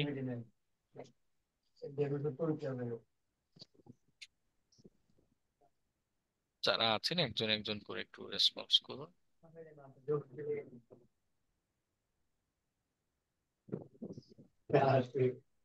ও আচ্ছা, আমি তো স্ক্রিন শেয়ার দেইনি, মাই মিস্টেক। আমি বইয়ের কথা বলছিলাম, এটা তখন সম্ভবত স্ক্রিনটা শেয়ার হয়নি। এটা হচ্ছে জি জি sir. B G twelve sir 11। আচ্ছা, আর এটা হচ্ছে আমাদের attendance. Sir 11 Mahmudul Islam. Sir 9 sir, Arif Hossain. Serial 4। Sir 8। Sir আগের ক্লাসের অ্যাটেন্ডেন্সটা দিয়ে দিয়ে না? দুইটাই না? হ্যাঁ, দুটোটাই করছি আমি, কিন্তু লাস্টের দিক দিয়ে আমি। হুম হুম আচ্ছা, হুম। এরপরে 4। ইয়েস 4। আচ্ছা, এরপর 16 নম্বর। আচ্ছা, typing mistake. Sir 9 Arif Hossain. 16 নম্বর। 13 স্যার স্যার। 18। 13 আছে। জি স্যার। ওকে, 8। স্যার 18। ওকে, এরপর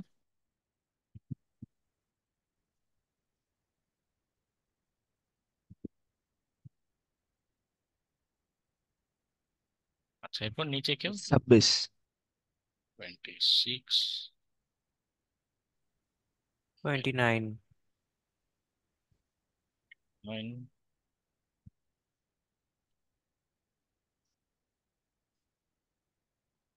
এটা কয়েকজন দিয়েছেন? 5, 21, 5, 6, 21, 25। স্যার 24। না,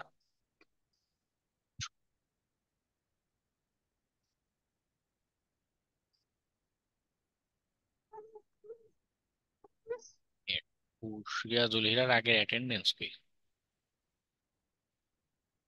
24, 25। হামিদুর রহমান গতদিন ছিলেন না।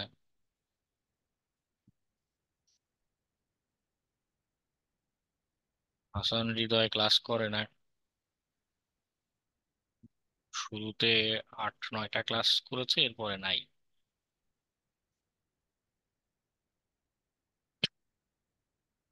ওকে, আর কেউ বাকি আছেন? স্যার, হ্যাঁ, বলুন। Very good Riazul. স্যার আমার তো জানা মতে আমি একটাও ক্লাস মিস দেই নাই। হুম? তো আমার একটা মিস দেখাচ্ছে, একটা ক্লাস। কত নাম্বার? আচ্ছা, 26 সীমান্ত মণ্ডল। 12 নম্বর ক্লাসে অ্যাটেন্ডেন্স নাই। স্যার আমি তো একটাও মিস দেই নাই আমার যতদূর মনে পড়ে। ওদিন ছিলেন আপনি শিওর? স্যার, মানে আমি একটাও মিস দেই নাই এটা জানি, বাট ওটা মিস্টেক হয়ে গেল কি করে আমি বুঝতেছি না। আচ্ছা, ঠিক আছে, আমি দিয়ে দিচ্ছি। আই হোপ আপনি অনেস্ট কথা বলেছেন। Thank you sir. Okay. Attendance আর কেউ বাকি আছেন?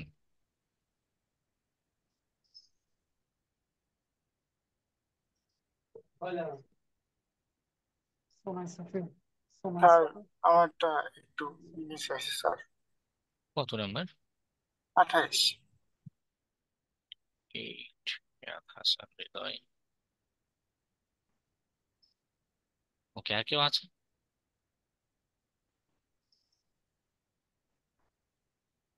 স্যার আমাদের অ্যাসাইনমেন্টের এইটা যদি টাইমটা একটু মানে পরের টিতে আমরা দুইটা অ্যাসাইনমেন্ট কইরা যদি সাবমিট করতাম মানে ভালো হতো। মানে আমরা অ্যাসাইনমেন্টের এইটা আমি আমি বুঝিনি সবজেক্ট,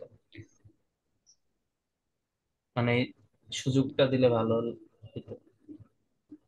স্যার এই বিষয়টা আমার সাথে ঘটছে স্যার, যদি একটু আসলে কাইন্ড। জি মানে স্যার। কি করবো আমি এটা বুঝিনি, আবার একটু বলবেন? মানে স্যার আমি স্যার বলছি স্যার, আজকে যে অ্যাসাইনমেন্ট আমরা দিই নেই, অনেকজনই আছে, আমি দিই নেই, মানে সেইটার সাথে আপনি তো সামনে আরেকটা দিবেন আজকে, ক্লাসের পর একটা অ্যাসাইনমেন্ট দেবেন, সেটার সাথে আমরা যোগ করে দুইটা অ্যাসাইনমেন্ট আমরা সামনে যে ক্লাসটা করব সাবমিট করলাম। দুইটো আমি আলাদা আলাদা করে এই অ্যাসাইনমেন্টে আবার দিব আলাদা করে, আবার লিখে দিচ্ছি, কেমন? দুইটা এক জায়গায় সাবমিটের দরকার নেই, তাতে করে বুঝতে কষ্ট হবে। দুইটা আলাদা আলাদা করে আবার সাবমিশন দেন, কেমন? জি আমি স্যার, গুগল ধন্যবাদ স্যার। ক্লাসরুমে অ্যাড করে দিব। ঠিক স্যার, ধন্যবাদ স্যার। আসসালামু আলাইকুম। ওকে, ওয়ালাইকুম আসসালাম। ও আচ্ছা, স্যার আরেকটা মুভিটার নামটা যদি। হ্যাঁ, সিল্ক রোড। সিল্ক রোড লিখলেই চলে আসবে। আরেকটা, এইটা কি দেখেছিলাম গ্যাবিফাই স্যার ফিশিং দেখানো হয়। লিংকের ক্ষেত্রে।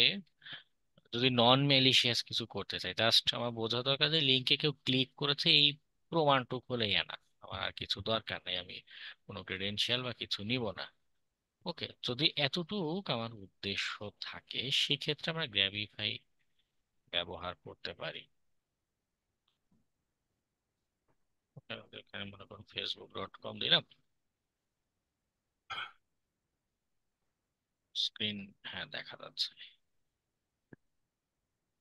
কি করবে, এখানে একটা লিংক তৈরি করে দিয়েছে, যদি কেউ এখানে ক্লিক করে তাকে ফেসবুকে রিডাইরেক্ট করে নিয়ে যাবে। আর এইখানে যে ক্লিক করেছে আইপি প্রোভাইডার কান্ট্রি, এই ইনফরমেশন গুলো থাকবে। তো যখন আমার উদ্দেশ্য ক্রেডেনশিয়াল চুরি না, জাস্ট ক্লায়েন্টের নিরাপত্তা যাচাই, মূল উদ্দেশ্য ইমেইল পাঠাবো, কেউ ইমেইলে ফিশিং এ ক্লিক করে কিনা। ওকে, তো এবার আপনারা যেটা করবেন, গ্র্যাবিফাইতে লিংক বানাবেন, কিন্তু ইমেইলের কনটেক্সট যেন এরকম জগা খিচুড়ি না হয়। ঠিক আছে, এমন ইমেইল যেন মানে স্প্যামেই না যায়। ওকে, আবার এই লিঙ্কটাও এডিট করা যায়, চেঞ্জ ডোমেইনে গেলে আপনি অন্য কোনো ডোমেইন দিয়ে, কোনো এক্সটেনশন দিয়ে, যদি আপনার মনে হয় আপনার গল্প যেটা বলছেন তার সাথে অ্যালাইন করে, আচ্ছা, সরি, রিসেটে ক্লিক করে বসেছি। রিসেটে ক্লিক করলে সব চলে যায়। এখন দেখুন আমার এটা অ্যাড্রেস ইউআরএলটা পাল্টে গেল।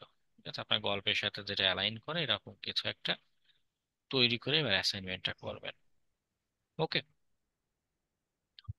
আচ্ছা, ডার্ক ওয়েবের জন্য যেটা দরকার, ডার্ক ওয়েব সার্চ ইঞ্জিন,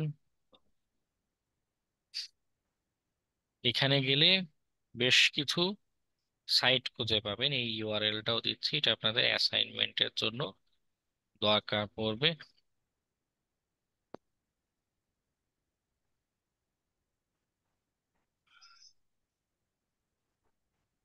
ওকে।